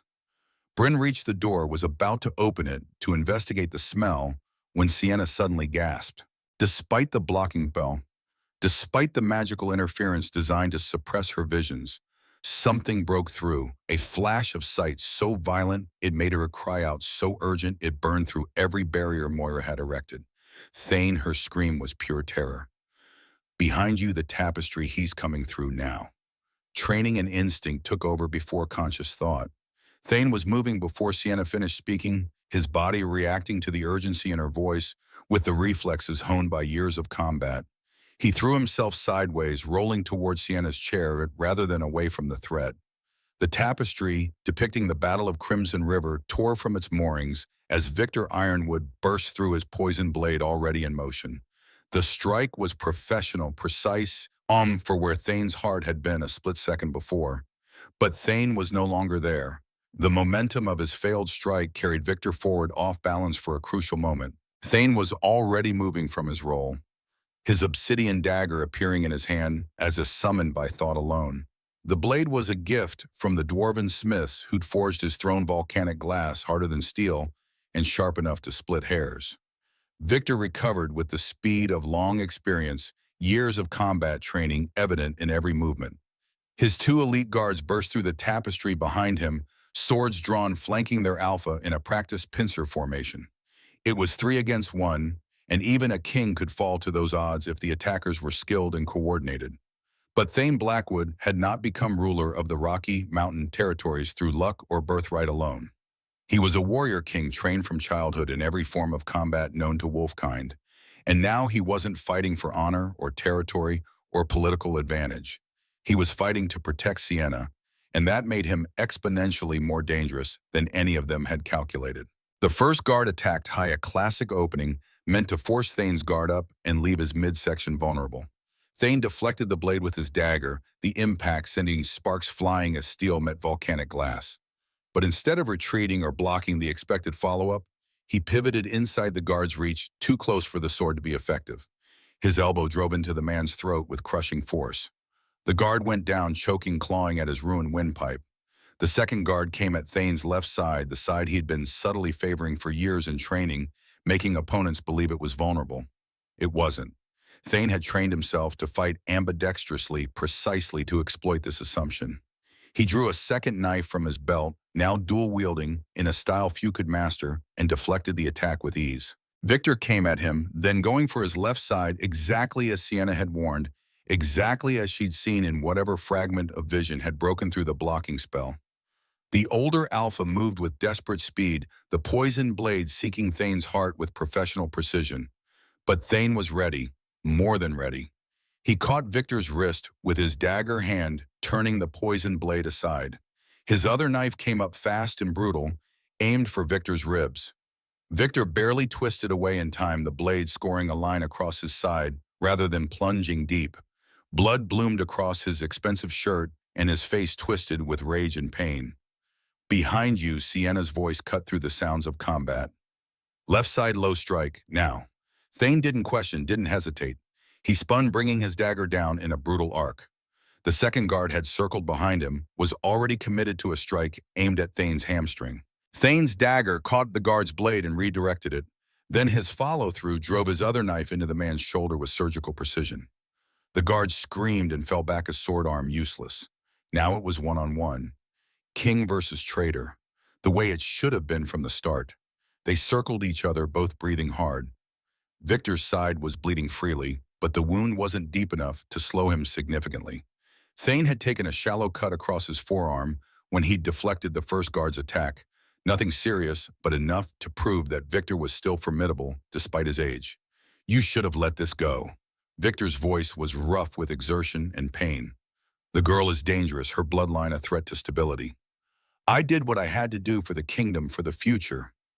You did what you did for power and to cover your own crimes. Thane's voice was colder than winter ice. You murdered loyal pack members. You tortured a child. You've spent 16 years living a lie, and you killed anyone who might expose that lie. I protected my family. Victor lunged with desperate fury, a strike born of rage rather than calculation. For my daughter's future, for everything I built, your daughter will be ashamed to carry your name. Thane caught the strike, their blades locking. His face was inches from Victor's, and his voice dropped to something lethal. You don't protect family through murder. You don't build legacy on lies. You're not a protector. You're just a coward who takes those weaker than you to hide your own corruption. With a roar of pure fury, Victor broke the lock and came at Thane with everything he had left. It was a final desperate gambit, all or nothing, kill or be killed. Thane saw it coming. He'd been watching Victor's tells, the tiny movements that telegraphed intention, the way his weight shifted before each strike. He'd been waiting for this moment, for Victor to overcommit in rage and desperation. He stepped inside the attack, too close for Victor to adjust. His obsidian dagger caught Victor's wrist, turning the poison blade aside with a twist that made bones crack. His other knife came up in a brutal upward strike that bypassed ribs and found the heart beneath with the precision of a surgeon. Victor's eyes went wide with shock and something that might have been understanding. The poisoned knife fell from his nerveless fingers, clattering on the floor.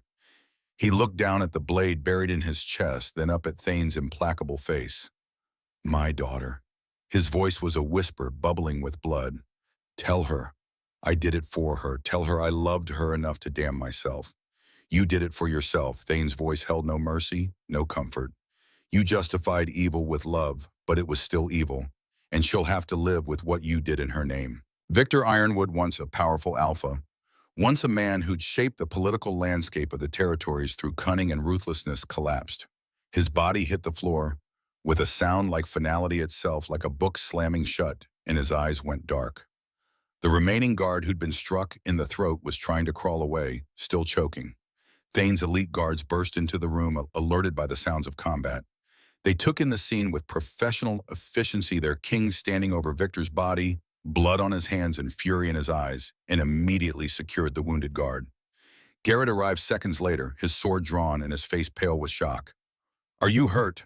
Minor cuts. Nothing significant. Thane's attention was already moving past the body, past the guards, to where Sienna stood frozen in the doorway between the sitting room and bedchamber. She was pale, shaking her hands pressed to her mouth. He crossed to her in 3 strides, his bloody hands somehow gentle as they framed her face. You saved me. His voice was rough with emotion he couldn't quite control. The blocking spell should have stopped your visions completely, but you saw anyway. How, I don't know. Sienna's voice trembled, her sightless eyes wide. The vision was so urgent, so necessary, that it burned through everything blocking it. Like it knew you would die if I didn't see. Like my gift refused to let that happen. Thane pulled her close, holding her against his chest while his heart hammered. She'd broken through dark magic, through sheer force of will, through desperate need to save him. The implications of that were staggering. We saved each other. He corrected gently, his lips against her hair. You saw the danger. I stopped it. Together.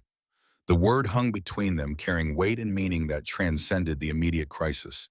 The aftermath moved with brutal efficiency. Elder Moira was found in the servants' passage attempting to flee with a bag of gold and false traveling papers. She was arrested on charges of conspiracy to commit regicide and practicing forbidden dark magic. Under interrogation and the threat of execution, she confessed to everything: the blocking spell, the illusion that had hidden Victor's escape, decades of corruption and manipulation within the Elder Council. The 2 guards who'd attacked with Victor were tried and executed within 48 hours. Swift justice, but justice nonetheless. Their confessions filled in details of Victor's conspiracy, bribes, threats, the systematic elimination of anyone who might question the official story of the Vales' deaths. And then there was Isolde. She was brought before Thane 3 days after her father's death, escorted by guards through a citadel that whispered about treason and murder.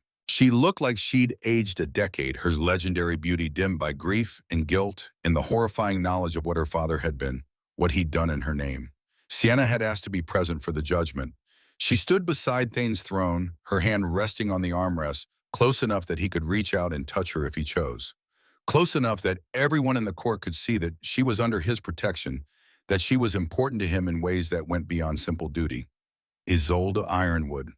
Thane's voice filled the great hall, the same hall where this had all begun with a defiant blind Omega refusing to be dismissed.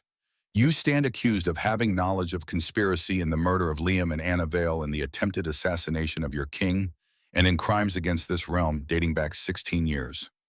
Isolde's face crumpled, her carefully maintained composure shattering. I didn't know. Her voice broke on the words. I swear on my mother's grave, I didn't know what he'd done until 3 days ago.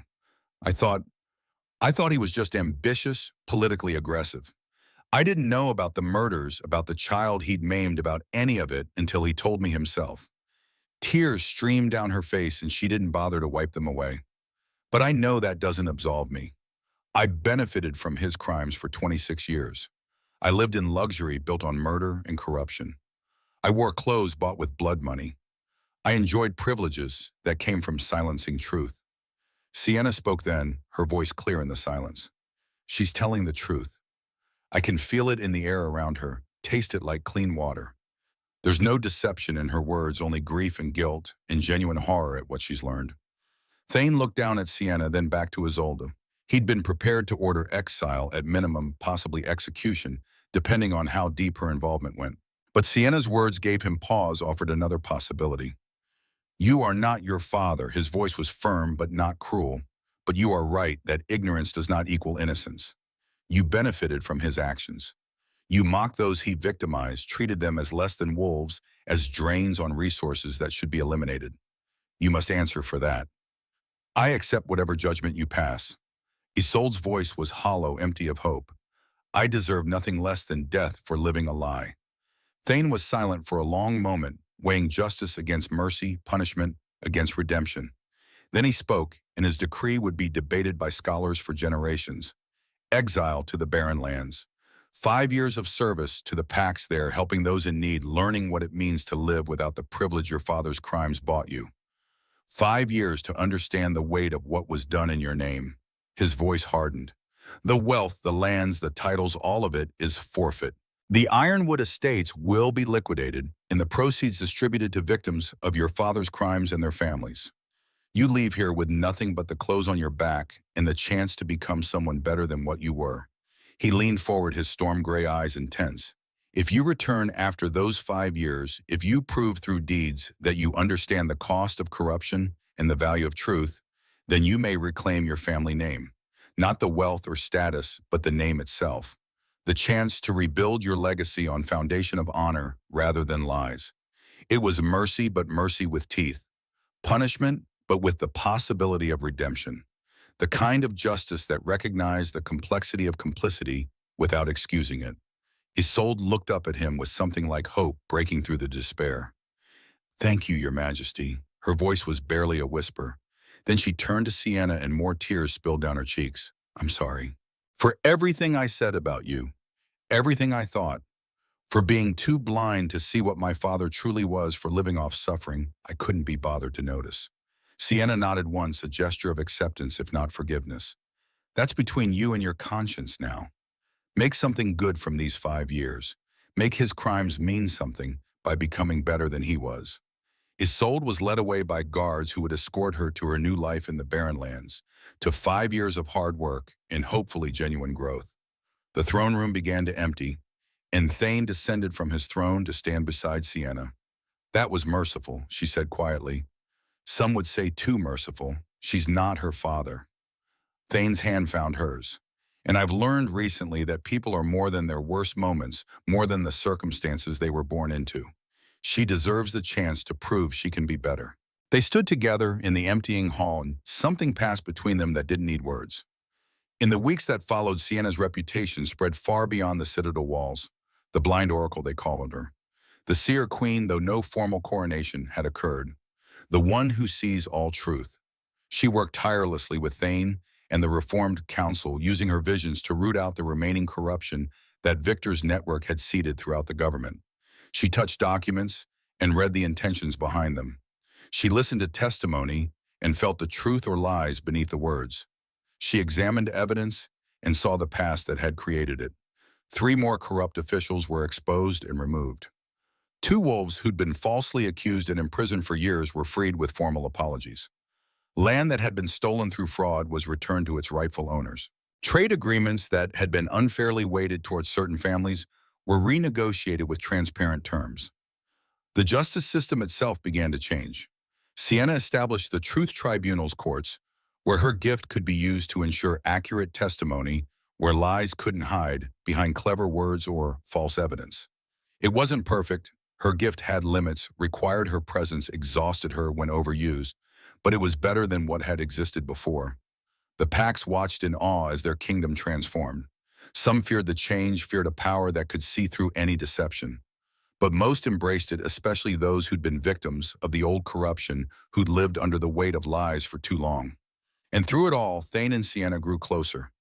Their partnership deepened from necessity to genuine connection, from political alliance to something neither could deny any longer. One evening, a week after Isolde's departure, Thane found Sienna on the balcony of the Queen's chambers.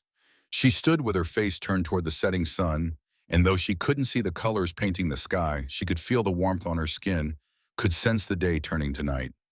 He came to stand beside her, not touching, but close enough that she knew he was there, could feel his presence like a bonfire in the gathering dark. "I'm no queen." Her voice was soft, almost lost in the mountain wind. "I know nothing of politics or courtly graces. I've spent my life in service, in shadows, learning to be invisible. I can't give you what those other she-wolves could have offered: alliances, military strength, political connections." Thane turned to face her, his hand reaching out to cup her cheek with infinite gentleness. "For years I sought a mate to match my strength. Someone who could stand beside me as an equal in power, who could command respect through force and lineage." His thumb stroked her skin, tracing the path of those silver scars he'd come to know so well. "I was a fool. I didn't need a reflection of what I already am. I needed a compass to show me what I should be, someone to point me toward truth, when power would let me hide behind convenient lies. You see truth in people's hearts, Sienna. That sight, that gift is worth more than 1,000 warriors, more valuable than any political alliance ever forged." His other hand came up to frame her face, holding her like something precious. "You make me want to be worthy of what you see in me." His voice dropped to something raw and honest. "The moon goddess did not make you blind as some cosmic joke or punishment. She simply closed your eyes so you could truly see what matters, not the masks people wear or the power they wield, but the truth of who they are beneath all the pretense." Tears traced paths down her cheeks, but they were tears of acceptance rather than sorrow. Thane brushed them away with his thumbs, his touch reverent. "I'm offering you a choice, Sienna. Not a command from your king, not a decree that must be obeyed, but a genuine choice. Be my queen, be my mate. Be the truth I navigate by in a world full of lies. Or don't, and I will still protect you, still value you, still ensure you have a place of honor in this kingdom. But know that my heart is already yours, whether you claim it or not." Sienna reached up her hands, finding his face, tracing the strong lines of his jaw, the scar above his left eyebrow that she'd never seen but had memorized through touch. "I see you, Thane Blackwood. All of you, the king and the man, the strength and the loneliness, the duty and the desire, the fear that you're not enough, and the power that makes you more than enough." Her voice was steady now, certain in a way it hadn't been before. "Yes, I choose you. I choose us. I choose this partnership, this truth, this impossible thing we're building together." He leaned down and kissed her, and it was nothing like the brutal claiming she might have expected from a warrior king. It was reverent, tender, a soul's promise made in the language of touch. When they finally pulled apart, both were breathing hard, and Sienna was smiling with a joy that lit her entire face. A week later, the great hall was transformed. Not with the desperate ambition of the first ceremony, not with the calculated displays of wealth and power that had characterized that disaster. This time, genuine joy filled the ancient space, along with curiosity and hope for what this unprecedented union might mean. Wolves from every corner of the territories had come to witness something that hadn't occurred in living memory: a seer taking her place as queen. The hall was decorated simply but beautifully with wild sage woven into garlands and moonlight silver fabric draping from the high windows. Sienna entered on Garrett's arm, and the collective gasp that swept through the crowd was one of admiration rather than scorn. She wore a gown of moonlight silver that Bryn had helped her choose, simple in design but elegant in execution. Wild sage from her beloved herb garden was woven into her hair, and she needed no jewels or elaborate ornaments. Her inner light, the power of her gift, and the strength of her spirit was adornment enough. She walked without her cane, her steps sure and confident. She'd spent the past weeks learning every quarter of the citadel. By sound and scent had mapped the space in her mind with the same precision she'd once used to navigate the small world of the caregiver's wing. This was her home now, and she moved through it like she belonged. When she reached the ancient hearthstone where Thane waited, something unprecedented happened. Something that would be recorded in the histories and debated by scholars for generations. The Alphaking, ruler of the Rocky Mountain territories, the most powerful wolf in 5 states, knelt before her. The gasps turned to stunned silence. Kings did not kneel, not to anyone, not even to their queens. It violated every protocol, every tradition, every understanding of how power and hierarchy functioned in their world. But Thane took her hands in his and bowed his head before her, his voice ringing out clear and strong for all to hear, carrying to every corner of the packed hall. Sienna Vale, my eyes were open, but I was blind to what mattered. You were without sight, yet you saw the truth of my soul when no one else could. I offer you not just my crown, but my heart, my wolf, my life, my truth. Be my queen. Be my mate. Be the compass I navigate by. Be the truth I speak, even when lies would be easier. Sienna's smile was radiant, beautiful enough to make several wolves in the crowd draw sharp breaths. She cupped his face, her hands sure and steady, and drew him to his feet. I see you, Thane Blackwood. She spoke loudly enough for all to hear her voice, carrying that bell-like quality that cut through everything else. All that you are, all that you will be, all the fear and hope and strength that make you who you are. And I accept. Not the crown, not the power, but you, the man and the king, both at once. When their lips met, a unified howl rose from the assembled packs.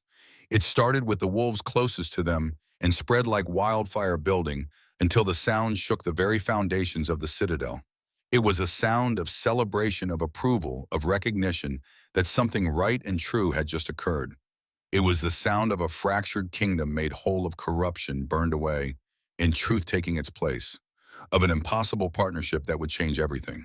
And somewhere in the mountains beyond the citadel, wild wolves who knew nothing of kings or queens or politics joined their voices to the chorus, singing for the joy of it, for the beauty of the moment, for reasons they couldn't name but felt in their bones. As they kissed, Sienna felt one final vision wash over her. But this one didn't show the past or even the present.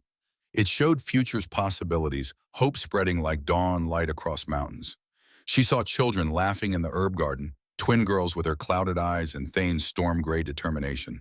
She saw the kingdom transformed over decades, justice and truth replacing corruption and lies as the foundation of government. She saw herself teaching young wolves to see beyond the surface, to trust senses beyond sight, to value truth over convenient fiction. She saw Thane beside her through all of it, his hair going silver, but his eyes still full of love every time he looked at her. She saw their partnership deepening through the years, 2 halves of a whole neither had known was incomplete. And she saw their wolves, hers, finally awakened by the security of the true mate bond, running together through moonlit forests, no longer alone, no longer searching for something they couldn't name. The vision faded, leaving her breathless and smiling, and more certain than ever that this was right. She whispered for his ears, only I saw our future. It's beautiful beyond words. Then let's make it real. He murmured back, his lips brushing her temple. Every day, every choice. Let's build something worthy of that vision. The celebration lasted well into the night. Songs were sung praising the blind oracle and the just king. Stories were told of the conspiracy exposed and the corruption burned away. Bonds were renewed and strengthened as pacts that had been fractured by victors' manipulations came together in genuine unity. And at the center of it all were Sienna and Thane, proving that sometimes the greatest strength comes from the most unexpected places. That truth is more powerful than any lie, no matter how carefully constructed. That love can grow even in darkness, even between people who should never have met. In the months and years that followed their reign became the stuff of legends. The seer queen who could see all truths and the just king wise enough to embrace her gift rather than fear it. Together they transformed the Rocky Mountain territories into something unprecedented, a kingdom where justice was truly blind to status and wealth, where truth mattered more than power, where the vulnerable were protected and the worthy elevated regardless of birth or rank. The prophecy had been fulfilled. The blind seer had opened her eyes to truth and a corrupt throne had fallen burned to ash. But the true king had embraced her sight, had valued truth above power and justice above pride. And together they'd built something that would endure far longer than 1,000 years. Every evening as the sun set, Thane would describe the colors to Sienna, the gold and crimson, the purple and pink, the deep blue of twilight. And she would tell him what she saw, that he couldn't. The truth beneath surfaces the real nature of people's hearts, the foundations they were building together. They had both been lonely for so long. The king in his cage of duty and power, the Omega in her darkness of loss and isolation. But they'd found each other, two halves neither had known was incomplete. Two souls that fit together like pieces of a puzzle, creating something stronger than either could have been alone. And that made all the difference. The reign of the blind oracle and the just king would be remembered for far more than 1,000 years. It would become the standard against which all future rulers were measured. The proof that truth and justice could triumph over corruption and lies. That the greatest power came not from domination, but from partnership. That sometimes the moon goddess knew exactly what she was doing when she brought two impossible souls together. A reign of truth, a reign of justice, a reign of love that started with one word of defiance and a king wise enough to listen. And in the quiet moments when they were alone, when the weight of crowns could be set aside and they could just be Thane and Sienna, she would touch his face and see not visions of past or future, but the gift of the present. The man she loved, who loved her in return. The partner who'd chosen her not despite her blindness, but because of the sight it had given her. She'd stood in that great hall, 16 years broken, and asked only for dignity. She'd been given a kingdom, yes, but more importantly, she'd been given a home, a purpose, a love that transcended sight and status and every barrier that should have kept them apart. And that was worth more than any crown could ever be.